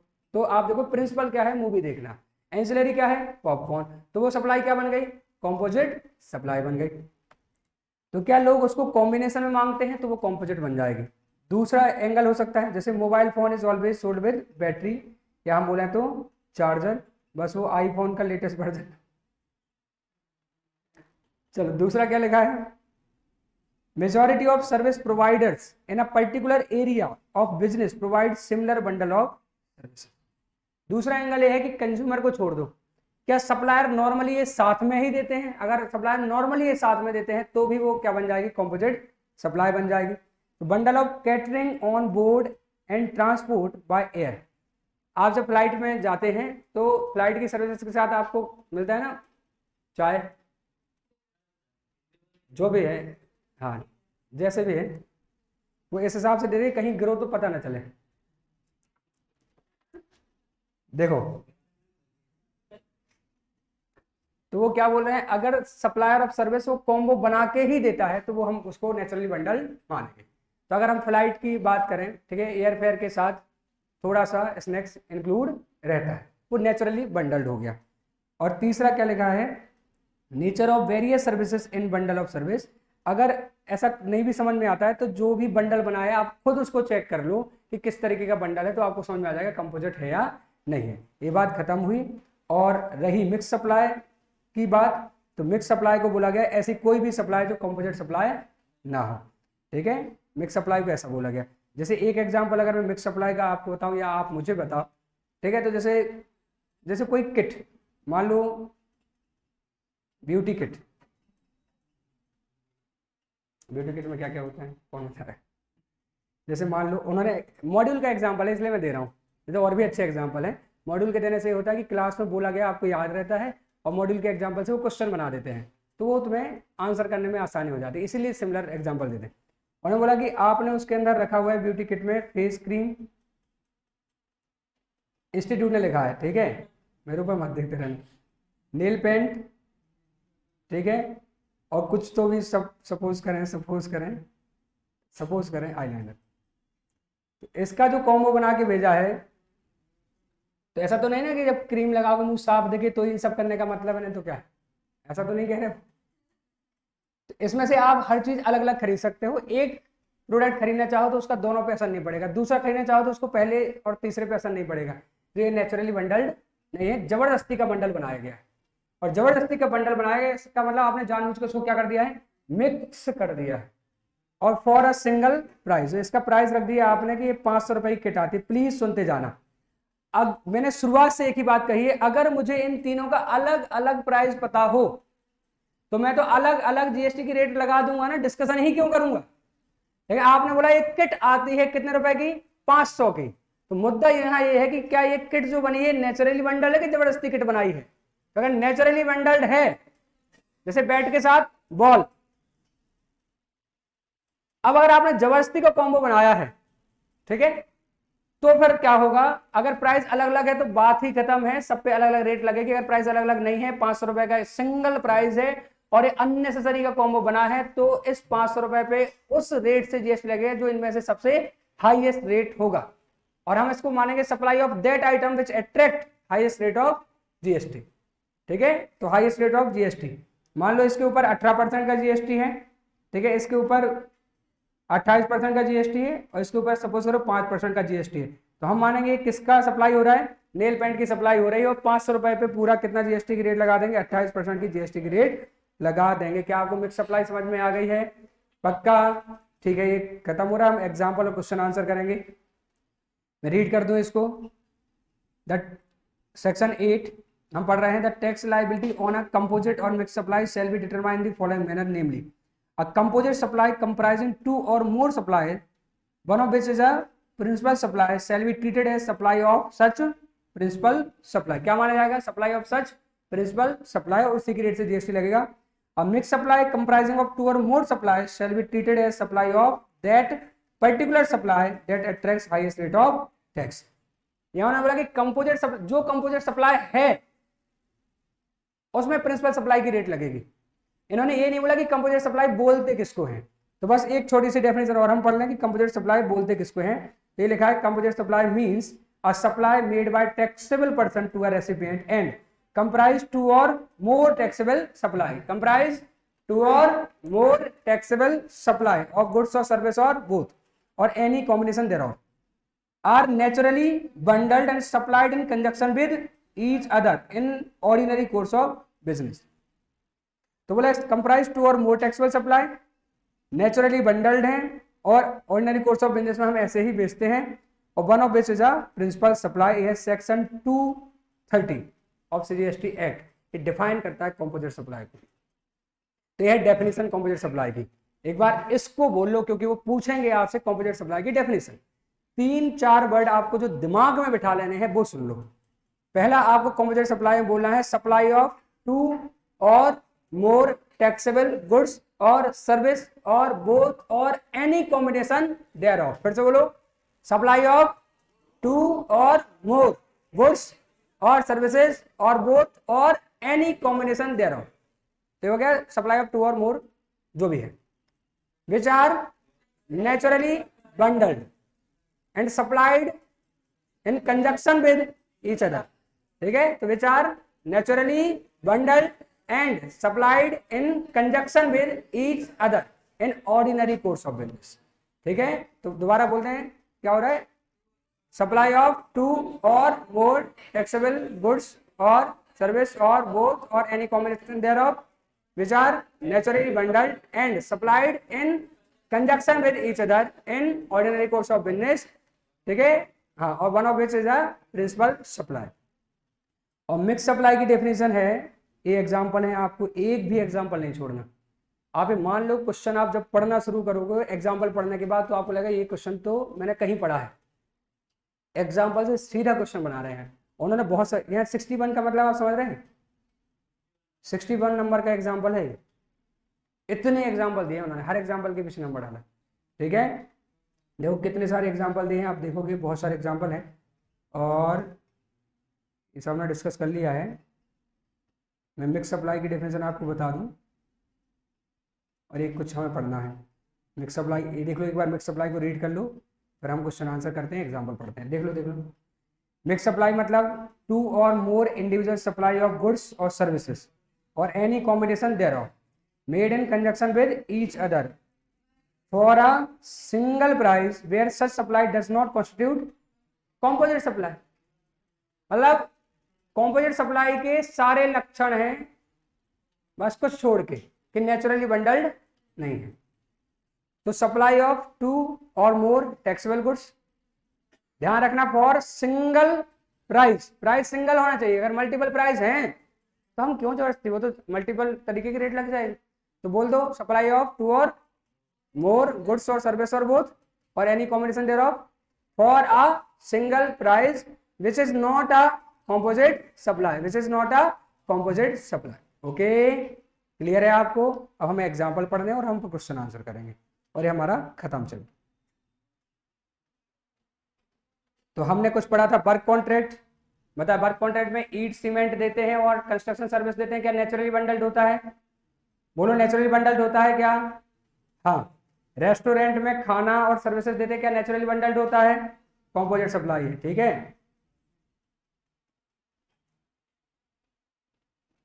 Service of stay in hotel is often combined with provision of breakfast and dinner provided free of cost. ये भी क्या होगा, कंपोजिट सप्लाई। ठीक है, ये देखें, Poshak manufacturer enter into a contract with Chiku limited for supply of readymade shirts packed in designer boxes at Chiku limited's outlet. ठीक है, उन्होंने बोला कि आप शर्ट दे दो और उनको पैक कर देना डिजाइनर बॉक्सेस में। यहाँ शर्ट भी आ रही है और कार्टन भी आ रहा है। फर्दर पोशाक manufacturer would also get them insured during transit. तो शर्ट निकली है, उसमें 3 चीजें हैं, शर्ट, पैकेजिंग, इंश्योरेंस। क्या ये नेचुरली बंडल्ड है? क्या शर्ट के साथ पैकेजिंग होती है? एक के साथ नहीं होगी, अगर 100 भी होंगे तो कोई ना कोई पैकेजिंग तो होगी ना। और कई शर्ट होते हैं ना जो डिस्प्ले में पैकेट के साथ ही होती हैं, तो उनमें होती हैं, तो नेचुरली बंडल्ड है। और इंश्योरेंस तो नेचुरली बंडल्ड होता ही है। आप जब भी पढ़ेंगे, अब जब हम बड़े हो गए हैं, आप देखोगे कोई भी ट्रांजेक्शन होता है इंश्योरेंस उसमें नॉर्मल होता है। ठीक है, आप शिपमेंट कराते कोई सामान तो इंश्योरेंस नॉर्मल बात है, नॉर्मल बात है, इंश्योरेंस तो होता ही है। ठीक है, तो इंश्योरेंस तो नेचुरली बंडल रहते हैं ट्रांसपोर्ट की सर्विस के साथ। ये समझ गए आप? तो उन्होंने क्या करा है, शर्ट मंगाई है, तो इसके केस में क्या होगा, in this case supply of goods मतलब shirt, packaging material, transport service and insurance is a composite supply wherein supply of goods is principal supply. ठीक है, कोई डाउट आपको? दूसरा example, when a consumer buys television set and he also gets mandatory warranty and maintenance contract, तो ये क्या होगा, composite supply होगी। प्रिंसिपल सप्लाई क्या होगी, टीवी। और ट्रेवल टिकट हम बात की हमने, may include service of food being served on board, free insurance and use of airport launch. तो ये भी क्या है, आपको एयर टिकट के साथ जो भी आप कर रहे हैं, ठीक है, आपको सर्विस दे जा रही है ट्रांसपोर्टेशन ऑफ पैसेंजर की, खाना भी उसके साथ मिल रहा है, लॉन्च की सुविधा मिल रही है, इंश्योरेंस मिल रहा है, सब कॉम्बो है। तो ये सब कॉम्पोजिट सप्लाई है। वही चीज़ें दिखी जो एग्जाम्पल है, मैं उल्टा बोलूँ या सीधा बोलूँ तो मैं वही एग्जाम्पल देता हूँ जो आपकी किताब के होते हैं, ताकि आप 2 बार पढ़ें, दिमाग में बैठ जाए, जब भी उससे क्वेश्चन पूछा जाए गलत होने की संभावना ना रहे। क्लास में बोला हुआ आपको याद रहता है। ठीक है, खुद का पढ़ा हुआ थोड़ा भूल भी जाता है, क्लास का बोला हुआ याद रहता है, इसलिए देता हूँ। अब यहाँ कुछ क्लैरिफिकेशन आए हैं, ध्यान से देखें और बहुत इंपॉर्टेंट है, इससे क्वेश्चन पूछा गया है। Supplies given in the below mention table are composite supply. उन्होंने बोला जो नीचे दी गई वो कंपोजिट सप्लाई है। CBIC has clarified as to what constitute the principal supply and given composite supply। उन्होंने साफ बोला कि नीचे दिया गया है ये है कंपोजिट, ढूंढना है इसमें प्रिंसिपल क्या है। आ रही बात समझ में? यानी जो हम पढ़ रहे हैं वो हम कंपोजिट तो पढ़ ही रहे हैं, सवाल है कि उसमें से प्रिंसिपल क्या है। ठीक है, और बहुत अच्छे एग्जाम्पल दिए वाकई में। मैं आपको थोड़ा थोड़ा बताते जा रहा हूं। देखो, सप्लाई ऑफ प्रिंटेड बुक्स वगैरह के केस में, पैम्पलेट ब्रोशर के केस की बात है, ठीक है, इसको छोड़ दो। इन case of printing of books, pamphlets, brochures, इतना सुना था। मुझे नोट्स प्रिंट कराने हैं सपोज, तो मैं उनको मेल कर देता हूँ PDF कि इसके इतने सेट कर दो, सपोज इसके 100 सेट कर दो। वो प्रिंट करते हैं, उसका पेपर वो खुद लगाते हैं, मैं देता हूँ, खुद लगाते हैं। उनको पेपर बेचने की दुकान है उनकी या प्रिंटिंग करने की? प्रिंटिंग करने की। प्रिंटिंग करना सर्विस है या गुड्स है? पेपर गुड्स है या सर्विस है? तो जब मैं नोट्स के प्रिंट करा रहा हूं तो क्या यहाँ कॉम्बो हो रहा है, प्रिंटिंग की सर्विस और कागज गुड्स। कॉम्पोजिट है या मिक्स है? कॉम्पोजिट है या मिक्स है? बिल्कुल आप ध्यान से बोले, जो आपको ठीक लगता है ना, जो आपको मन में आता है, कॉम्पोजिट या मिक्स। अब ढूंढो प्रिंसिपल, प्रिंटिंग या कागज? प्रिंटिंग। ठीक है, तो उन्होंने क्या लिखा है, in case of printing of books, ठीक है, पैम्पलेट, ब्रोशर्स, ठीक है, annual report and the like, where only content is supplied by this publisher or the person who owns the uses rights to the intangible inputs, while the physical input including paper used for printing belong to the printer. Supply of printing of the content supplied by the recipient of supply तो supply of printing is the principal supply and therefore such supply would constitute supply of service. तो printing और material है, मैं यहाँ लिख देता हूँ, यहाँ क्या हो रही है, बुक प्रिंटिंग हो रही है, तो यहाँ दो चीज़ें का कॉम्बो हो गया, प्रिंटिंग की सर्विस और पेपर। पेपर क्या हो गया, सप्लाई ऑफ गुड्स, प्रिंटिंग हो गया सप्लाई ऑफ सर्विस। लेकिन ये तो क्या है, कॉम्पोजिट सप्लाई है, तो कॉम्पोजिट में तो एक की सप्लाई मानी जाएगी, जैसे हम सप्लाई ऑफ सर्विस मानेंगे, क्योंकि प्रिंसिपल क्या है, प्रिंटिंग। आगे बढ़े, आपको समझ आ रहा है एग्जाम्पल, वाकई में अच्छे एग्जाम्पल। देखना दूसरा point, in case of supply of printed envelopes, letter card, printed boxes. अब ध्यान सुनना, मैं आपको एक ही एग्जांपल लेता हूं। आपकी दुकान है, ठीक है, आप कपड़े बेचते हैं, ठीक है, कपड़े सेल करते हैं, या आप कुछ और बेचते हैं, सपोज करो आप कंप्यूटर्स बेचते हैं, लैपटॉप बेचते हैं, या कुछ भी ऐसा बेचते हैं जो आप कार्टून में पैक करके बेचते हैं, ठीक है, कुछ भी बेचते हैं। कपड़े भी ले लेता हूँ, कपड़े सेल करते हैं आप, ये आपकी दुकान है। आपने सोचा इसके लिए मैं थैली प्रिंट करा लेता हूँ, ठीक है, उस पर नाम भी लिखा रहेगा, ठीक है, जो भी है गारमेंट्स, नाम डलवा लूँगा, तो थैली तो देनी होती है मुझे, तो उस पर नाम भी लिखा रहेगा तो अच्छा रहेगा। इस केस में आपने जो भी थैली बनाता है उस थैली वाले को बोला कि ये थैली बना दो और इस पर हमारा नाम भी डाल देना। उसने थैली बनाई और आपका नाम भी डाल दिया और आपको दे दी थैली बना के। अब क्वेश्चन ये है, क्या ये कॉम्पोजिट है, मिक्स कर दिया जबरदस्ती का? पहले तो पहला सवाल तो यही आ रहा है ना मन में, कॉम्पोजिट या मिक्स? कॉम्पोजिट है, थैली हटाओगे प्रिंटिंग हट जाएगी, है ना, मतलब एक सर्विस दूसरे के बिना है ही नहीं। अब बताओ मेन मुद्दा क्या था इसमें, थैली या नाम? थैली या नाम, जो भी आपको लग रहा हो, वही बनेगी प्रिंसिपल सप्लाई, थैली। तो थैली गुड्स है, इसलिए सप्लाई ऑफ गुड्स है। आ रही बात समझ में आपको? यानी अगर मैं कार्टून्स बनवाता हूँ, उनसे कार्टन्स जो बोलते हैं हम जिनको, उसमें मुझे पैकिंग करके बेचना पड़ता, तो मैंने कहा कार्टन्स के ऊपर नाम भी डाल देना, ठीक है, दुकान का नाम भी डाल देना। तो मेन क्या है, वो नाम या वो कार्टन?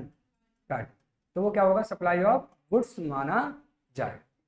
आप अगर थोड़ा थोड़ा चेंज करो, बिल्कुल गहराई में जाओ, तो चीज़ें आगे पीछे भी होंगी। और फिर मैं वही बात बोलता हूँ, ये प्रोविजन नहीं है, ठीक है, ये क्लैरिफिकेशंस होते हैं इस मुद्दों पे। अगर बात ज़्यादा गहराई में जाएगी तो उसका जवाब आखिरी में सुप्रीम कोर्ट दे पाता है, हम या तुम दे ही नहीं सकते। हम तुम बस अंदाज लगा सकते हैं कि ऐसा हो सकता है। इस बात को मैं ऐसे वेरीफाई करता हूँ कि जब हाई कोर्ट की कही हुई बात फाइनल नहीं होती, उसके ऊपर कौन बात को चेंज कर देता है, सुप्रीम कोर्ट। तो फिर हम कौन होते हैं जो हम बोलेंगे ऐसा ही होगा, जब तक कि प्रोविजन एग्जिस्ट नहीं कर। हम बस अंदाज लगा सकते हैं कि देखो ऐसा प्रोविजन है तो ऐसा होना चाहिए। इतना समझदार वो डिपार्टमेंट वाला व्यक्ति भी होता है, इतना समझदार वो असेसी या जिसको हम बोले जो टैक्सेबल पर्सन है वो भी होता है बड़े बड़े केसेस में, कि इतनी समझ रखता हो, लेकिन तब भी बात कोर्ट तक जाती है। मतलब कुछ बात तो है कि जो डिपार्टमेंट के ऑफिसर को भी समझ नहीं आ रही और उतने बड़े क्लाइंट को भी समझ नहीं आ रही, कि टाटा के केसेस भी सुप्रीम कोर्ट तक चले जाते हैं, तो अंबानी के केसेस भी सुप्रीम कोर्ट चले जाते हैं। क्या उनके यहाँ कंसल्टेंट नहीं है जो पूरा दिमाग लगा ले और प्रोविजन को निचोड़ दे? लेकिन कुछ बातों के आंसर केवल कौन दे सकता है, कोर्ट दे सकता है, अगर उन पर हम डिस्प्यूट्स में जाए, डाउट में जाए। तो यहाँ बहुत सारी चीज़ें मायने रखेंगी, बस एक उन्होंने क्लैरिफाई किया कि ऐसा ध्यान रखो, ऐसा ध्यान रखो। किताब प्रिंट हो रही है तो मेन यहाँ जो काम है वो प्रिंटिंग है, पेपर यहाँ मेन नहीं है। थैली प्रिंट हो रही है तो मेन काम थैली है, प्रिंटिंग नहीं है। ओके, क्लियर है आपको? एक तो उन्होंने साफ साफ ही बोल दिया, एक्टिविटी ऑफ बस बॉडी बिल्डिंग, उन्होंने बोला द प्रिंसिपल सप्लाई में be determined on the basis of fact and circumstances. Low clarification भी ऐसा है, बोले वो तो देख के बताएंगे तो छोड़ो उस बात को, ये देख लो, ये भी अच्छा पॉइंट है, अच्छा एग्जाम्पल है। रीट्रीडिंग ऑफ टायर्स, दो एग्जाम्पल दे रहा हूं, आपको सीधा आंसर देना है, फिर हम पढ़ लेंगे इसमें क्या लिखा होगा। आपके गाड़ी के टायर घिस गए हैं, इंदौर बोलते हैं घिसा गए, जो घिस गए हैं। आप वो टायर लेके जाते हो और बोलते हो मैं फिर से वो वाली डिजाइन निकाल दो जो कभी हुआ करते थे, ठीक है, कटिंग कर दो, ठीक है। वो उसको कटिंग या तो खोद के करेगा या जोड़ के करेगा, दो ही ऑप्शन हो सकते हैं। ऊपर से कुछ रबड़ लगाए, सपोज करो वो ऊपर से थोड़ी और रबड़ लगाता है और वो कटिंग बना देता है, तो यहाँ सप्लाई जो हो रही है उसने आपके टायर को फिर से यूज करने लायक बना दिया, टायर आप खुद का ले गए थे। आ रही बात समझ आपको? आप आंसर करें सप्लाई ऑफ गुड्स या सप्लाई ऑफ सर्विस। आप टायर ले गए थे, उसमें उसने बना दिया, वो डिजाइन बना दिया, अब आप यूज कर सकते हैं। सप्लाई ऑफ गुड्स या सर्विस? गुड्स या सर्विस? सर्विस। हो सकता है कि वो इस तरीके के हों कि उसमें कुछ मटेरियल लगाना भी ना पड़े, और हो सकता है कि ज़्यादा घिस गए हो तो मटेरियल लगाना भी पड़े। बहुत ही केसेस में सर्विसेज ही दे रहा है और मटेरियल थोड़ा सा लग रहा है तो ऊपर से लगा दे रहा है। अब दूसरा सवाल, उसके पास खुद के प्राइम टायर थे, तो आपने बोला एक टायर दे दो, तो उसने एक टायर उठाया, उसमें डिजाइन बनाई, वो आपको दे दिया कि ले जाओ जीरो क्लीन, तो क्या होगा? सप्लाई ऑफ गुड्स होगा, जबकि उसने उस पर भी काम किया है। लेकिन अब ना जरा से एंगल में बात बदल जाती कि प्रिंसिपल क्या है ना। तो आप टायर लेने गए थे, उसमें उसने करके दे दिया, वो सप्लाई ऑफ गुड्स कर रहा है। आप अपना टायर ले जाते हैं कि इसको ठीक कर दो, उसमें और मटेरियल लगाता है तो चलता है। आप गाड़ी की सर्विसिंग कराने जाते हैं, थोड़ा मोड़ा कुछ टूटा रहता है, एक दो नट बोल्ट वो खुद लगा देते हैं, मतलब 10-5 रुपए की चीज़ें, तो वहाँ क्या होता है? सप्लाई ऑफ सर्विस होता है, सप्लाई ऑफ गुड्स नहीं मानते। ये भी एक कॉम्पोजिट सप्लाई का ही एग्जाम्पल, ठीक है। एक ICI का क्वेश्चन भी है, तो मैं थोड़ा और आगे जाता हूँ। गाड़ी की सर्विसिंग कराने जाते हैं, वो 2-3 कमियां निकाल ही देते हैं कि आप इसका ऑयल चेंज करा लो, मेरे हिसाब से ये मतलब बेकार हो गया, ब्रेक भी ठीक नहीं लग रहा है तो ब्रेक भी क्या करा लो? चेंज करा लो। अब वो इतनी बार बोलता है कि देखो बरसात का मौसम है, क्या अब तक कहाँ मिलो, करा लो चेंज। हमें भी लगता है ठीक है चेंज करा लेते हैं। उसने सर्विसिंग करी, उसने ब्रेक का बोला तो डाल दे भैया ब्रेक, डाल दे भैया ब्रेक, हमने कहा डाल दो। उसने ब्रेक भी डाल दिया, उसने ऑयल भी डाल दिया, वो इतनी चीज़ें थोड़ी थोड़ी रखे रहते हैं। अब बताओ ये कौन सी सप्लाई बने, जो आपके मन में आता है। सवाल पहला ये है कि क्या ये कॉम्पोजिट है या मिक्स। पहला सवाल ये है, तब तो प्रिंसिपल ढूंढोगे। तो आपको पहला सवाल है कि क्या ये कॉम्पोजिट है या मिक्स है, कॉम्पोजिट है या मिक्स है, जो आपको लगता है। नेचुरली बंडल को सोचने के एकदम नेचुरली सोचा करो। ये मिक्स है, वो बोलते जा रहा है, आप बोले ठीक है कर दो, चलो ऑयल डाल दो। ऑयल डालना एक अलग से प्रोसेस है, आप अभी नहीं तो बाद में आके जब आप बोले नहीं भैया अभी इतना खराब तो नहीं हुआ है, ठीक है, मुंह दिख रहा है उसमें साफ साफ, और आप बोला चलो ये बाद में हम कर लेंगे। तो ये मिक्स सप्लाई हो रही है, ठीक है। अगर ऐसा हो रहा है तो या तो वो अलग अलग बता देगा भैया ब्रेक के 250 रुपये दे दो, ऑयल के 500 रुपये दे, वॉट एवर, सर्विसिंग के 200 रुपये दे दो, तो मुद्दा है नहीं डिस्कशन का। मुद्दा डिस्कशन का तब है जब प्राइस सिंगल हो। सिंगल हुआ तो ये मिक्स सप्लाई है, और इस पर हम क्या करेंगे? हाईएस्ट रेट जो जिसकी भी अप्लाई होगी वो लगा देंगे। ओके, क्लियर है आपको? ये हो गया है खत्म, ठीक है। एग्जाम्पल देख लो एक दो, बस बस एग्जाम्पल देख लो, खत्म हो गया एक चैप्टर। रुक जाओ। Supply of package consisting of canned food, sweets, chocolate, cakes, dry fruit, फालतू की चीजें, ये सब क्या बन रहा है? मिक्स सप्लाई बन रहा है, जबरदस्ती के जोड़ रहे हैं, ठीक है। ये देखें, अ हाउस इज ए, अच्छा एग्जाम्पल है, ठीक है। एक मकान को किराए पर दिया गया है, नीचे दुकान ऊपर घर, ठीक है। दोनों का एक रेंट एग्रीमेंट बनाया गया और एक ही रेंट डिसाइड किया गया है, नीचे दुकान है ऊपर घर है। एक रेंट एग्रीमेंट बनाया गया है कि 10,000 रुपए का किराया लगेगा। अब एक कॉम्बो है, ये नेचुरल बंडल है या मिक्स है, इसको समझने के लिए आपको एक और बात समझनी होगी कि रेसिडेंशियल ड्वेलिंग को जब रेसिडेंशियल पर्पज से किराए पर देते हैं तो GST नहीं लगता है, लेकिन रेसिडेंशियल को ही अगर कॉमर्शियल पर्पज से किराए पर देते हैं तो GST लगता है। इसलिए मुद्दा ये है कि इस पर GST लगना है या नहीं लगना है। तो ये दो अलग अलग सप्लाई हैं, एक एग्जम्प्ट है और एक टैक्सेबल है। अगर आप अलग अलग करते तो एक एग्जम्प्ट हो जाता, एक टैक्सेबल हो जाता। अगर आपने इसको एक साथ मिक्स कर लिया तो वो एग्जम्प्ट करेंगे या टैक्सेबल करेंगे? टैक्सेबल करेंगे और हाईएस्ट रेट लगा देंगे। इसे वो बोलते हैं कि जबरदस्ती का मत करो, ठीक है। तो अगर आप क्या करते हैं, house is given on rent through a single rent deed, one floor of which is to be used as residence and the other for housing a printing press at a lump sum rent amount. Such renting of two different purposes is not naturally bundled in the ordinary course of business. Said supplies are mixed supplies. बोलिए क्या हो जाएंगे? Mix supply हो जाएंगे। ऐसे question में doubt आ सकते जब भी पूछे जाएंगे तुमसे, ठीक है। ये एग्जाम्पल मैं दिया था, एक किट सप्लाई करेगी, फेस क्रीम, टिश्यू पैकेट, नील पेंट वगैरह, ये एग्जाम्पल मैं आपको दे चुका हूँ, ठीक है। ये एग्जाम्पल मैं आपको दे चुका हूँ कि कार की सर्विसिंग करा रहे हैं तो कुछ स्पेयर पार्ट लगा देते हैं, कुछ सर्विसिंग का लेते हैं, ठीक है। और value of goods and service are shown separately, ये पढ़ लेना आप, वो एग्जाम्पल जो मैंने अभी आपको दिया है, ठीक है। तो ये इस तरीके से हमारा चैप्टर क्या हो जाता है, खत्म हो जाता है। पुराने टॉपिक से रिलेटेड एक दो छोटे छोटे क्लैरिफिकेशन रह गए हैं जो अब भी मैं बताऊंगा, फिर हम नया कुछ शुरू करें। हाँ बोले।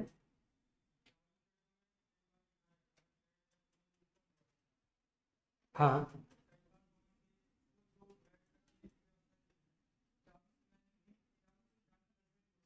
हाँ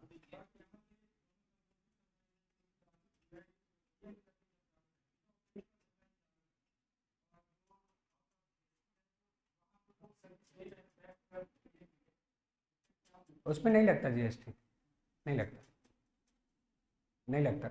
वो बस बैठने की सुविधा दे रहे हैं, प्रिंसिपल दारू ही है, तो जीएसटी का उसे लगता ही नहीं है, क्योंकि जो बिल बनता है ना वो दारू का बनता है और उसके अंदर और कुछ नहीं लिखा होता।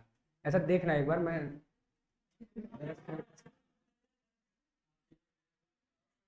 उसमें ऐसा ही लिखा रहता है कि सर्विसिंग का इतना पैसा है, उसमें लिखा रहता है कि इतने रुपए चार्ज किए आपको खाने के और शराब के, ऐसे ही लिखा होता है। वो सच है, लेकिन बिल में नहीं लिखा रहता, तो आप लगा नहीं सकते किस अमाउंट पे लगाओगे, ऐसा कर। केवल अगर आप शराब की दुकान की बात कर रहे हो तो ये है, अगर आप रेस्टोरेंट में ड्रिंक लेके आ रहे हो तो वो तो बन गया, जीएसटी लग जाएगा उसमें, पर उस कॉम्पोजिट सप्लाई में जीएसटी लग जाएगा, क्योंकि केवल शराब को पूरे होटल की सर्विसेज में एक पार्ट बना देने से पूरा होटल की सर्विसेज जीएसटी के बाहर हो जाए, ऐसा बिल्कुल नहीं। और वहां शराब की सप्लाई नहीं होती, केवल शराब की दुकान पे क्या हो, वहां अलग कैलकुलेशन बैठते हैं, लेकिन वो होते क्लब के फॉर्म में है तो वो जीएसटी लग जाता है। जैसे बॉटम से हम बाहर, तो वहां तो आप समझ रहे हैं वो कॉम्बो ही है।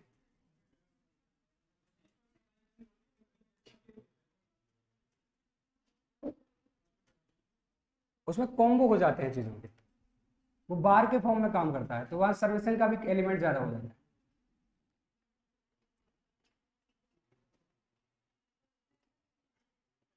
आपको एक होमवर्क दे रहा हूँ जो आपको कल करके आना है, पहले नोट कर लो कहीं ऐसी जगह जहाँ आप लिखते हो और देखते हो।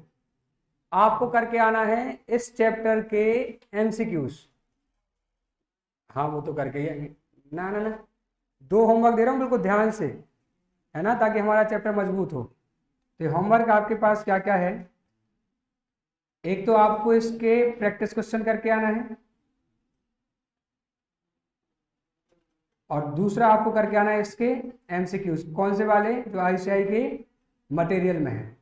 कल लेक्चर के एंड में हम इनको डिस्कस करेंगे, आपको जहां भी डाउट होगा, जो भी डिस्कस करना होगा, इन दो पे हम डिस्कस करेंगे। करके आना, एमसीक्यू आपको ही करने पड़ेंगे, मैं क्लास में कराऊंगा सिलेक्टेड, जो मुझे लगता है यार ये क्लास में करा दूं, नहीं तो नहीं बनेंगे, अदरवाइज तो मैं सिलेबस कंप्लीट नहीं करा पाऊंगा, कोई नहीं करा पाएगा। एमसीक्यू क्लास में नहीं कराया जा सकते नॉर्मली, ठीक है। ये होमवर्क में लिख लिया आपने, बस ये दो छोटे से क्लैरिफिकेशन और मुझे आपको समझाने हैं, ठीक है, वो आप प्लीज देख लीजिए।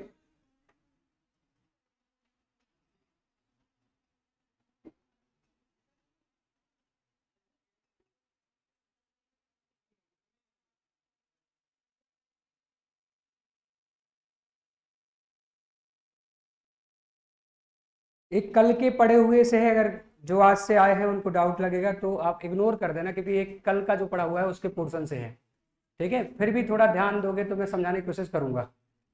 Clarification of issue pertaining to del credere agent, please ध्यान से सुनना, प्लीज ध्यान से सुनना। क्लैरिफिकेशन आने का मतलब होता है डाउट थी, तो जब उनको डाउट थी तो आप कौन होते हैं आपको तो हो जाएगी। Clarification of issue pertaining to del credere agent, please सुनना। कल हमने पढ़ा था प्रिंसिपल टू एजेंट के बीच जो सप्लाई होती है उसको हम सप्लाई मानते हैं। एजेंट फिर किसको बेचता है आगे? कस्टमर को।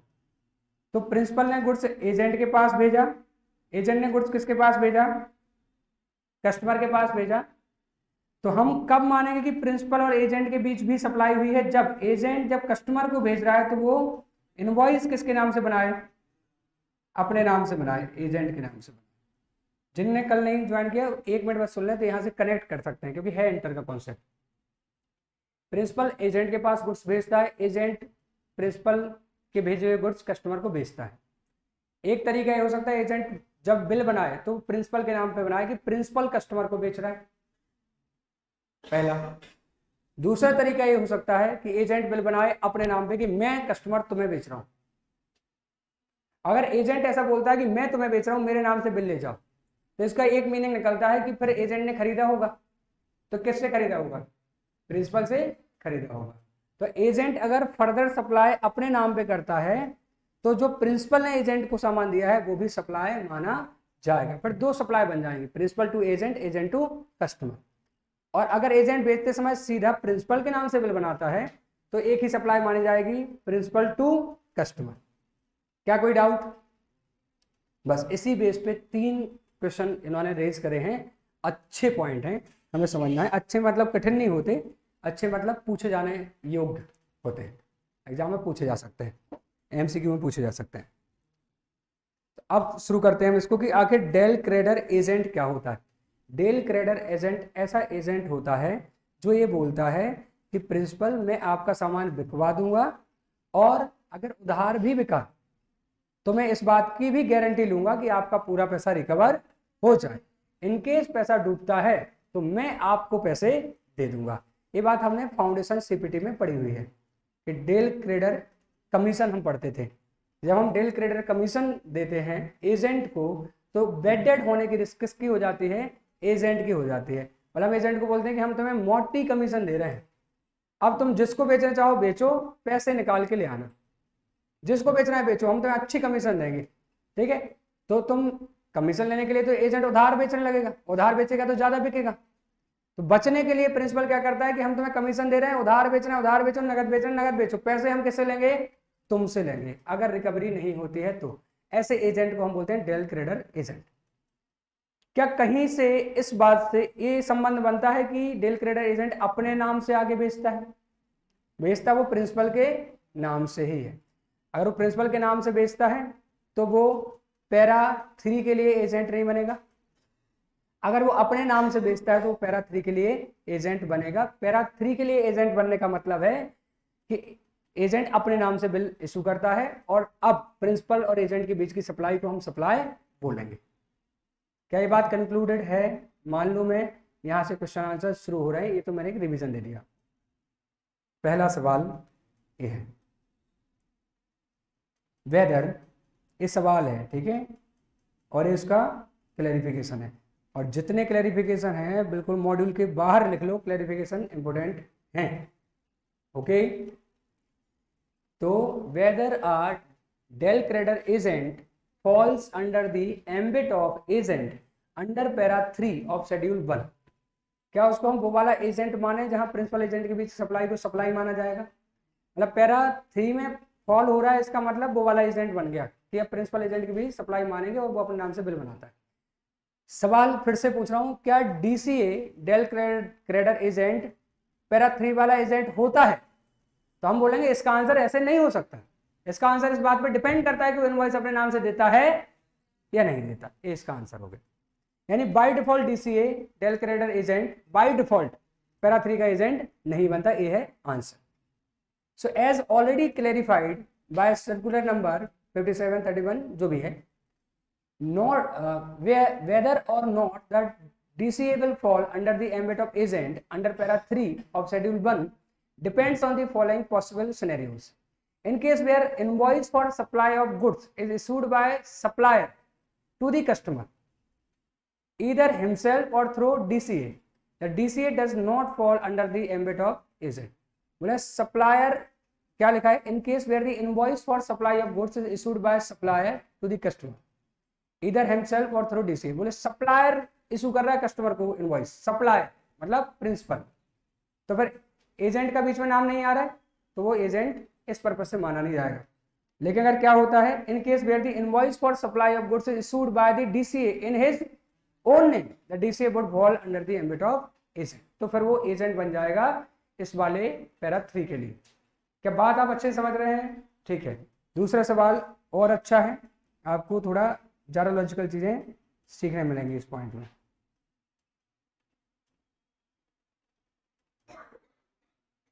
आप क्वेश्चन को बहुत ध्यान से रीड करेंगे, दूसरा वाला बहुत ध्यान से। Whether the temporary short term transaction based loan extended by DCA to the recipient buyer for which interest is charged by the DCA is to be included in the value of goods being supplied by the supplier principal, where DCA is not an agent under para 3 of schedule 1 of the CGST Act। मैं सवाल समझा देता हूँ।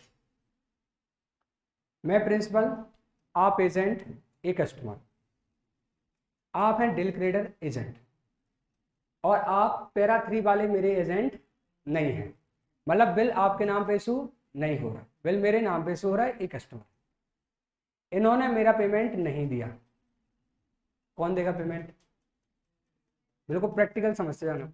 इन्होंने मेरा payment नहीं दिया, कौन देगा पेमेंट? Deal creditor agent. आपने मुझे पेमेंट दे दिया, मेरा काम खत्म। आपने इसको बोला कि देखो तुम्हें पेमेंट करना था, तुम कर नहीं रहे, मैं पेमेंट कर देता हूँ, ड्यू डेट तो आ गई है, तुम बताओ कितनी देर में पेमेंट करोगे, क्योंकि वो तुम्हारा रिश्तेदार पहचान का है, तुमने उसको उधार बिकवाया है, मतलब पहचानते होगे तुम, तो वो तुम्हारा काम है, तुम उससे कैसे डील करोगे। प्रिंसिपल का एक से और तुम्हारा एक काम है कि भाई डूबे या मिले तुम तो मेरा पैसा दे दो। तो जहां पैसा नहीं मिल रहा था, एजेंट ने मुझे प्रिंसिपल को लाके पैसा दे दिया।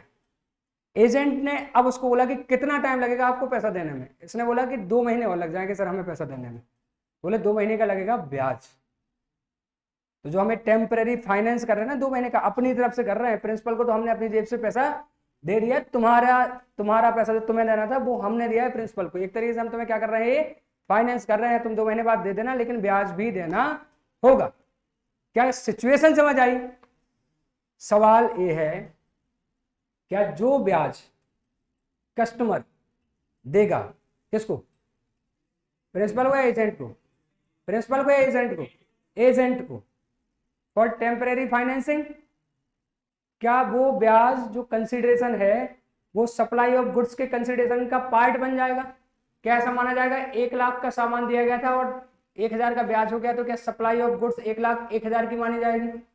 और क्या प्रिंसिपल 1 लाख 1000 पे जीएसटी चुकाएगा? सवाल ये है, बोलो। इसके लिए आपको थोड़ा सा पीछे आगे जाना पड़ेगा, वो है वैल्यू ऑफ सप्लाई। सेक्शन 15 पढ़ते हैं हम, तो हम पढ़ते हैं वैल्यू ऑफ सप्लाई मीन्स क्या होता है, तो हम पढ़ते हैं section 15(1) value means transaction value. पर हम पढ़ते हैं 15(2) transaction value will include taxes other than CGST SGST वगैरह पढ़ते हैं। तो इसमें क्या क्या इंक्लूड होगा, तो टैक्स इंक्लूड होगा, जो भी एंसिलरी एक्टिविटी करी जाएंगी उसका जो चार्ज होगा वो इंक्लूड होगा, जो पैकिंग वेइंग करा जा रहा है उसका चार्ज वैल्यू में इंक्लूड होगा, सप्लाई की वैल्यू में इंक्लूड होगा।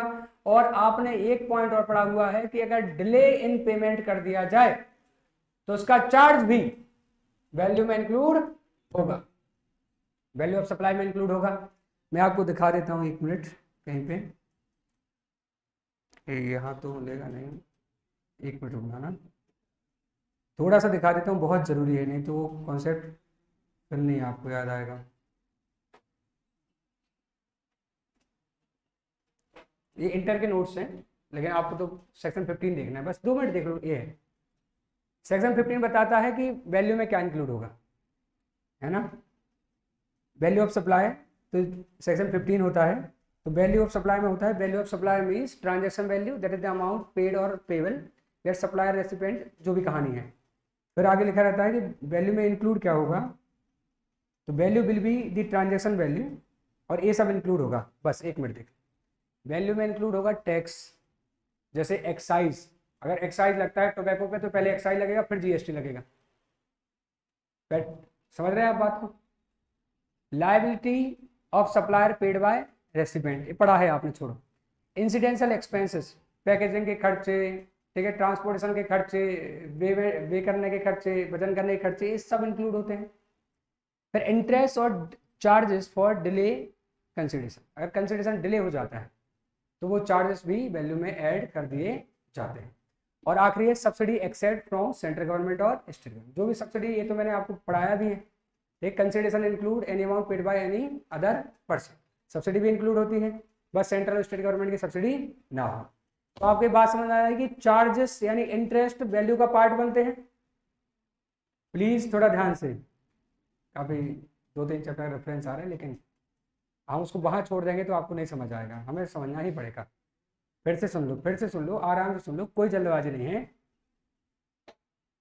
बात पहले इतनी समझ लो दूसरे चैप्टर की कि वैल्यू ऑफ सप्लाई में इंक्लूड होता है ट्रांजैक्शन वैल्यू भी, खर्चे भी, पैकिंग के खर्चे भी, इंश्योरेंस के खर्चे भी, ट्रांसपोर्ट के खर्चे भी, जितने भी इंसिडेंट चार्जेस सब, और अगर आप लेट पेमेंट करोगे तो डिले चार्जेस भी वैल्यू का पार्ट बनेगा। पहले तो ये समझ लो और याद कर लो कि इंटर में ऐसा कहीं पढ़ा था कि नहीं पढ़ा था, तो ये है नोट्स, देख लो कि हाँ है, और नहीं तो मान लो कि हाँ है, इसीलिए सवाल खड़ा हो रहा है। नहीं तो हमें इशू नहीं समझ में आया कि क्या है। अब इशू ये है कि जब मैंने कस्टमर को सामान बेचा था और बिल तुम्हारे नाम से नहीं बनाया था, you are not a agent as per para 3, तो मैंने 1 लाख का माल बेचा था और आप थे मेरे डील क्रेडिटर एजेंट।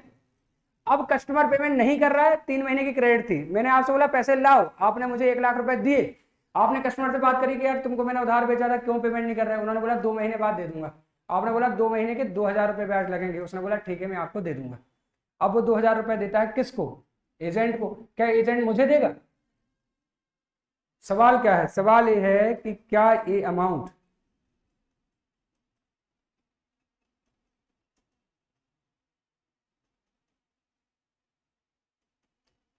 बस एक बार इसको प्लीज एक बार और रीड कर लो आप, मैं एक बार रीड कर देता हूँ। Weather the temporary short term transaction based loan extended by DCA to the recipient for which interest is charged by DCA is to be included in the value of goods being supplied by the supplier principal where DCA is not an agent under para 3। मतलब जो loan extend करा है उस पर जो ब्याज मिल रहा है, क्या वो वैल्यू ऑफ सप्लाई में जोड़ा जाएगा प्रिंसिपल की? अब आप आंसर करो, बहुत हो गया। अभी तक इसलिए नहीं पूछ सकता था क्योंकि बहुत चीजों में डाउट थे, तो पहले वैल्यू का मतलब समझना था, फिर ये भी समझना था कि ऐसा कुछ होता भी था, तो मैंने बता दिया हाँ ऐसा कुछ होता था, ब्याज जुड़ा करता था वैल्यू में। अब आप बताएं क्या होगा? क्या होगा? नहीं होगा, नहीं होगा। सप्लाई किसके द्वारा किसको की गई है? गुड्स की प्रिंसिपल द्वारा कस्टमर को, आप बीच का हिस्सा नहीं है। लोन किसके द्वारा किसको दिया गया है? आपके द्वारा कस्टमर को, मैं बीच का हिस्सा नहीं हूं। So there are 2 supplies, supply of goods, extension of loan. तो मैंने प्रिंसिपल ने कस्टमर को सेल करी है, हमारा हिसाब 1 लाख रुपए का हो गया, भले पैसे तुम्हारे थ्रू आए। अब तुमने लोन देने की सर्विसेज उसको दी है, ये अलग ही सप्लाई है, गुड्स की सप्लाई में इंक्लूड नहीं होगा क्योंकि मुझसे इसका लेना देना ही नहीं है। क्या आपको आंसर समझ में आ गया? पक्का आ गया? क्लियर है आपको? तो in such a scenario following activities taken place, बोले 3 घटनाएं हुई हैं, ध्यान से देखो। Supply of goods from principal to recipient हुआ है, supply of agency services from DCA to supplier, agent की सर्विस हुई है, दूसरा काम, गुड्स भी की है, पहला काम, एजेंट की सर्विसेज मिली है, दूसरा काम। Supply of extension of loan service by DCA to recipient, loan की सर्विस दी गई DCA to recipient. 3, it is clarified that in case where DCA is not an agent, तो क्या माना जाएगा? The temporary short term transaction based loan being provided by DCA to buyer is a supply of service by DCA to recipient on principal to principal basis. ये तुम अपने रिश्ते संभाल रहे हो, इसमें हमारा कोई रोल नहीं। एजेंट के रूप में आप लोन नहीं दे रहे हो, आप अपने आप के रूप में एक लोन दे रहे हो कि यार तुम पेमेंट नहीं दे रहे हो, मैं दे देता हूं, तुम मेरा पैसा चुका देना, तो तुम्हारा आपस का मामला है, ठीक है। And is an independent supply, therefore interest being charged by DCA would not form part of value of supply of goods supplied by supplier। क्या कोई डाउट आपको? पक्का नहीं है तो अगला पॉइंट आपको समझ भी आ जाएगा और आप उसका आंसर भी दें मुझे।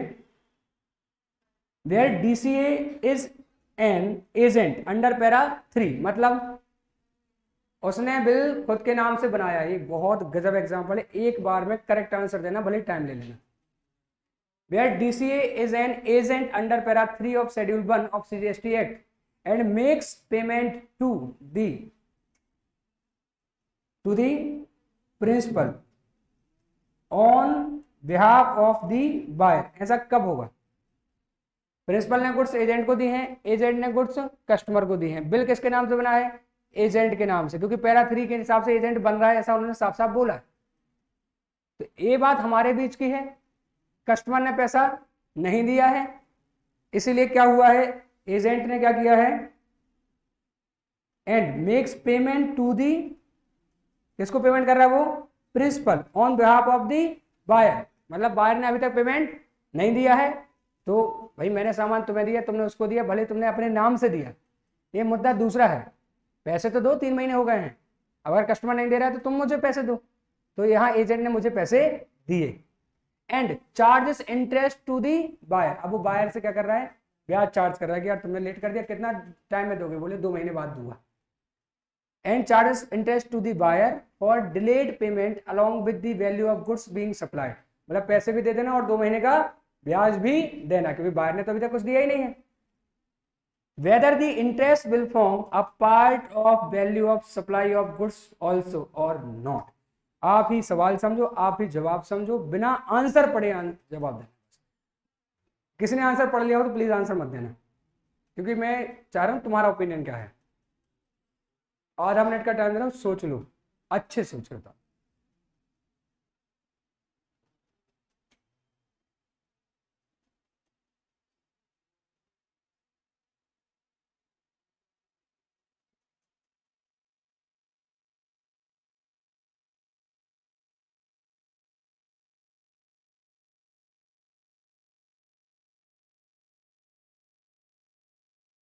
जी, कौन बताएगा?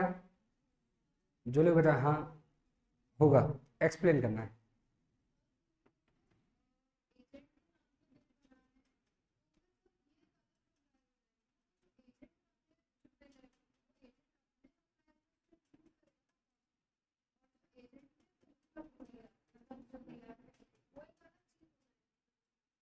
सही, यही तुम कह रहे हो।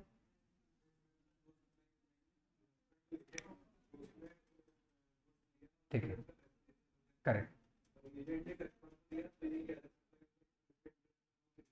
होगा, बिल्कुल करेक्ट, करेक्ट आंसर है आप सबका।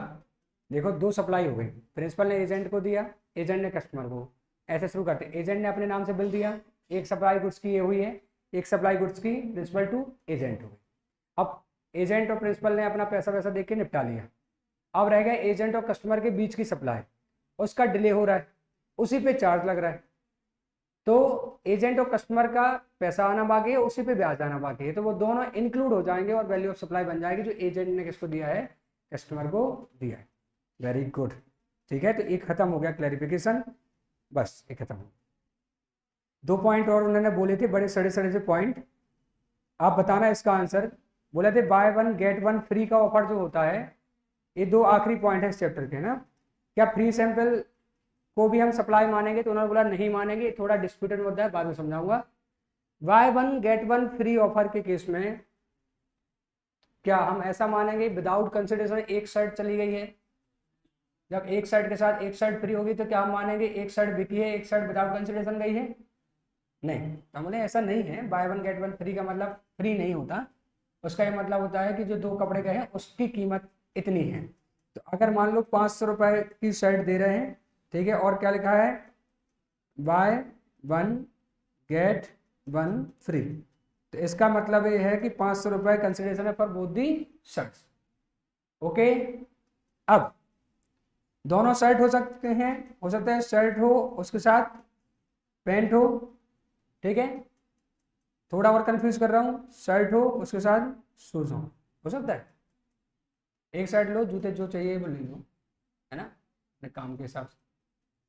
तो शर्ट के साथ जूते फ्री, ओके ओके, धीरे धीरे समझ में आता है, हंसते रहते।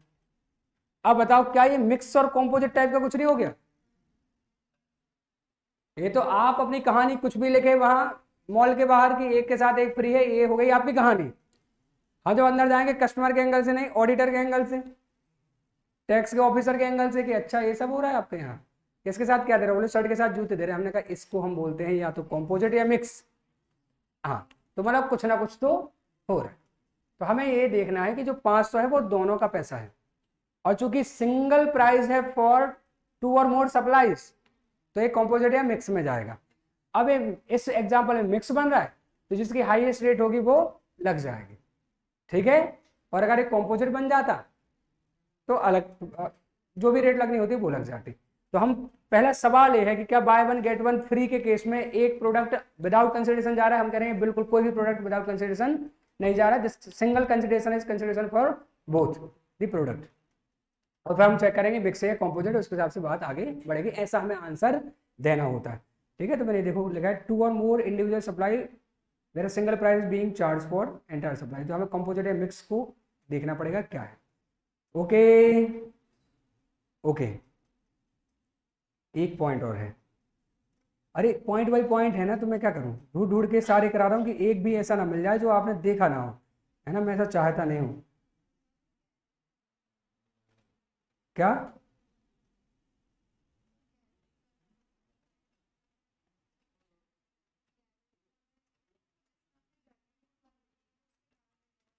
अच्छा, मैं देख लेता हूँ अचानक कहाँ कहाँ कितने सारे पॉइंट हैं। आज का लेक्चर रेसिडुअल ही था, जो जो बचा हुआ है सब कराना। ये है एक पॉइंट, देखें बहुत इंपॉर्टेंट पॉइंट है।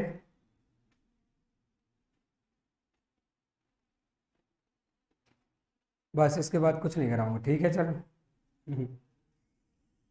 ब्रेक कराऊंगा, break. Priority sector lending certificate, जितना इंग्लिश कठिन है इसकी उतना ही सरल कॉन्सेप्ट है, ठीक है। 2 लाइन में खत्म करता हूँ। हर बैंक को प्रायोरिटी सेक्टर, या मैं वर्ड यूज चेंज करूँ, प्राइमरी सेक्टर को लोन देना पड़ता है। एक स्पेसिफाइड परसेंटेज लोन का आपको प्रायोरिटी या प्राइमरी सेक्टर को देना ही पड़ेगा।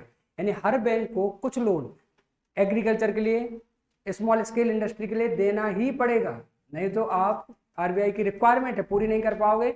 आपको जो लैंडिंग रेट होती है बैंक की, वो बैंक आरबीआई क्या कर देगा, बढ़ा देगा, है ना, ठीक है। तो अब इन्होंने क्या बोला, एक बैंक है जिसने प्रायोरिटी सेक्टर को बहुत ही ज्यादा लोन दे रखा है, उसको सपोज करो 1000 करोड़ का लोन देना था प्रायोरिटी सेक्टर को, उसने 1100 करोड़ का लोन दे दिया है, या 1200 करोड़, 1200 करोड़ का लोन दिया है प्रायोरिटी सेक्टर को। जबकि कितने की उसको देना ही कितने का था, 1000 करोड़ को तो उसको देना ही था, इतनी तो रिक्वायरमेंट थी, आपने उससे ज्यादा भी दे दिया, इसमें कोई बुराई नहीं है।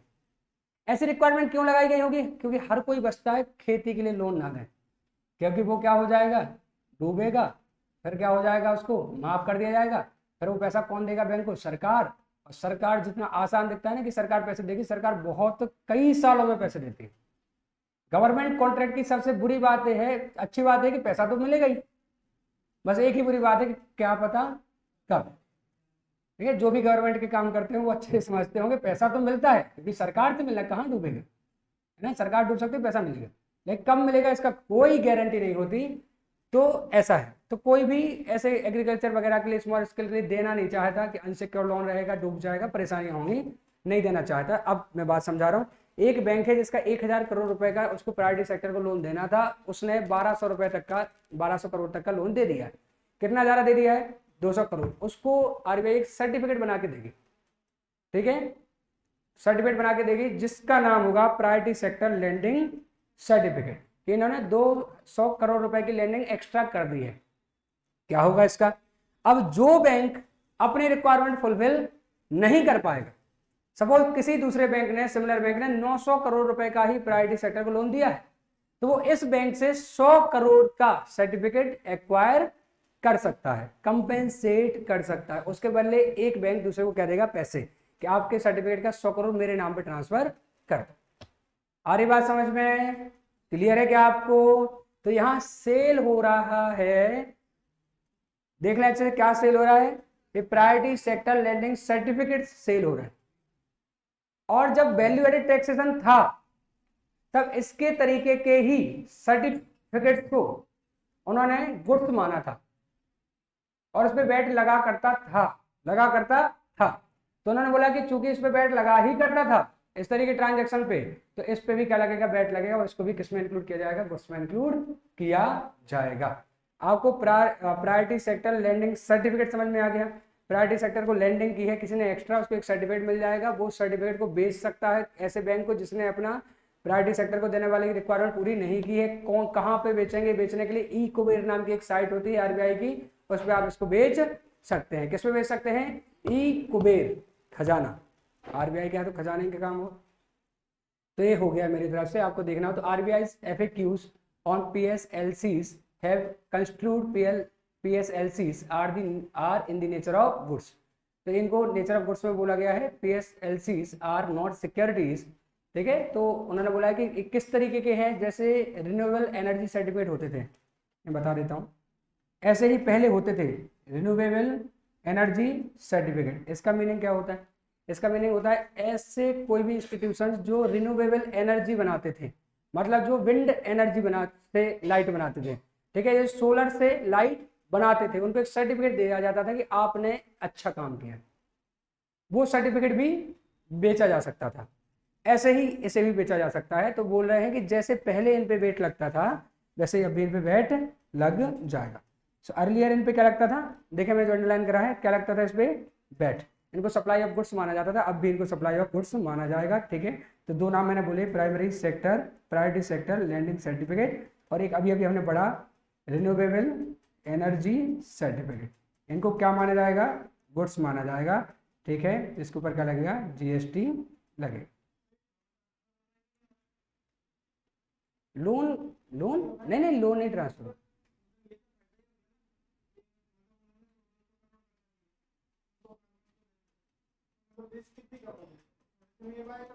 जिसने ज्यादा दे दिए उसने तो अपने मन से ही दे दिए ना। हम्म। और आपको ये पता है कि हमें कोई बेच देगा, और जो ये जानता है कि आप इसलिए शॉर्ट कर रहे हो क्योंकि आप बचा लोगे, वो पागल है जो ज्यादा बेच रहा है, ज्यादा लोन दे रहा है। मतलब ये है कि प्रायोरिटी सेक्टर के हर एक ऐसा नहीं है कि लोन डूब ही जाए। ठीक है, तो वो कंडीशन टू कंडीशन वेरी करेगा। ठीक है, बस ये रहता है कि आप दूसरे सेक्टर को देते हो तो ज़्यादा इंटरेस्ट मिलता है और सिक्योर रहता है, इसलिए आप दूसरे को देते हो। लेकिन अगले ने, पहले व्यक्ति ने 1200 करोड़ दिया होगा, उसने तो तभी दिया होगा ना जब उसको फायदा हो रहा है, नहीं तो वो 1000 से ऊपर दे ही क्यों रहा है। वो इसलिए तो नहीं दे रहा कि वो नुकसान में चला जाए, आप फायदा उठा लो। तो आप फायदा तो कैसे भी नहीं उठा रहे, क्योंकि दिया तो उसने अपने मन से ही है लोन। अब बस उसने जो अपने तरफ से दिया है लोन, मतलब उसको फायदा दिख रहा होगा, अब बस वो सर्टिफिकेट बेच के और कमा रहा है। तो फायदा आपको हो रहा है, ये करेक्ट है, लेकिन दूसरे को नुकसान बिल्कुल नहीं हो रहा है। अगर होता तो वो आपके चक्कर में थोड़ी ना लोन दे देता। ये बात आप समझ रहे हैं ना, वो क्यों दे देगा लोन। सही है, ठीक है, ये चैप्टर कंक्लूड है मेरी तरफ से। और इसके आपको क्या करना है, MCQ कर लेने हैं और इसके पीछे क्वेश्चन आंसर कर लेने हैं। ठीक है, फिर हम नया शुरू करते हैं। चलो आपको ब्रेक, कितना टाइम हो गया,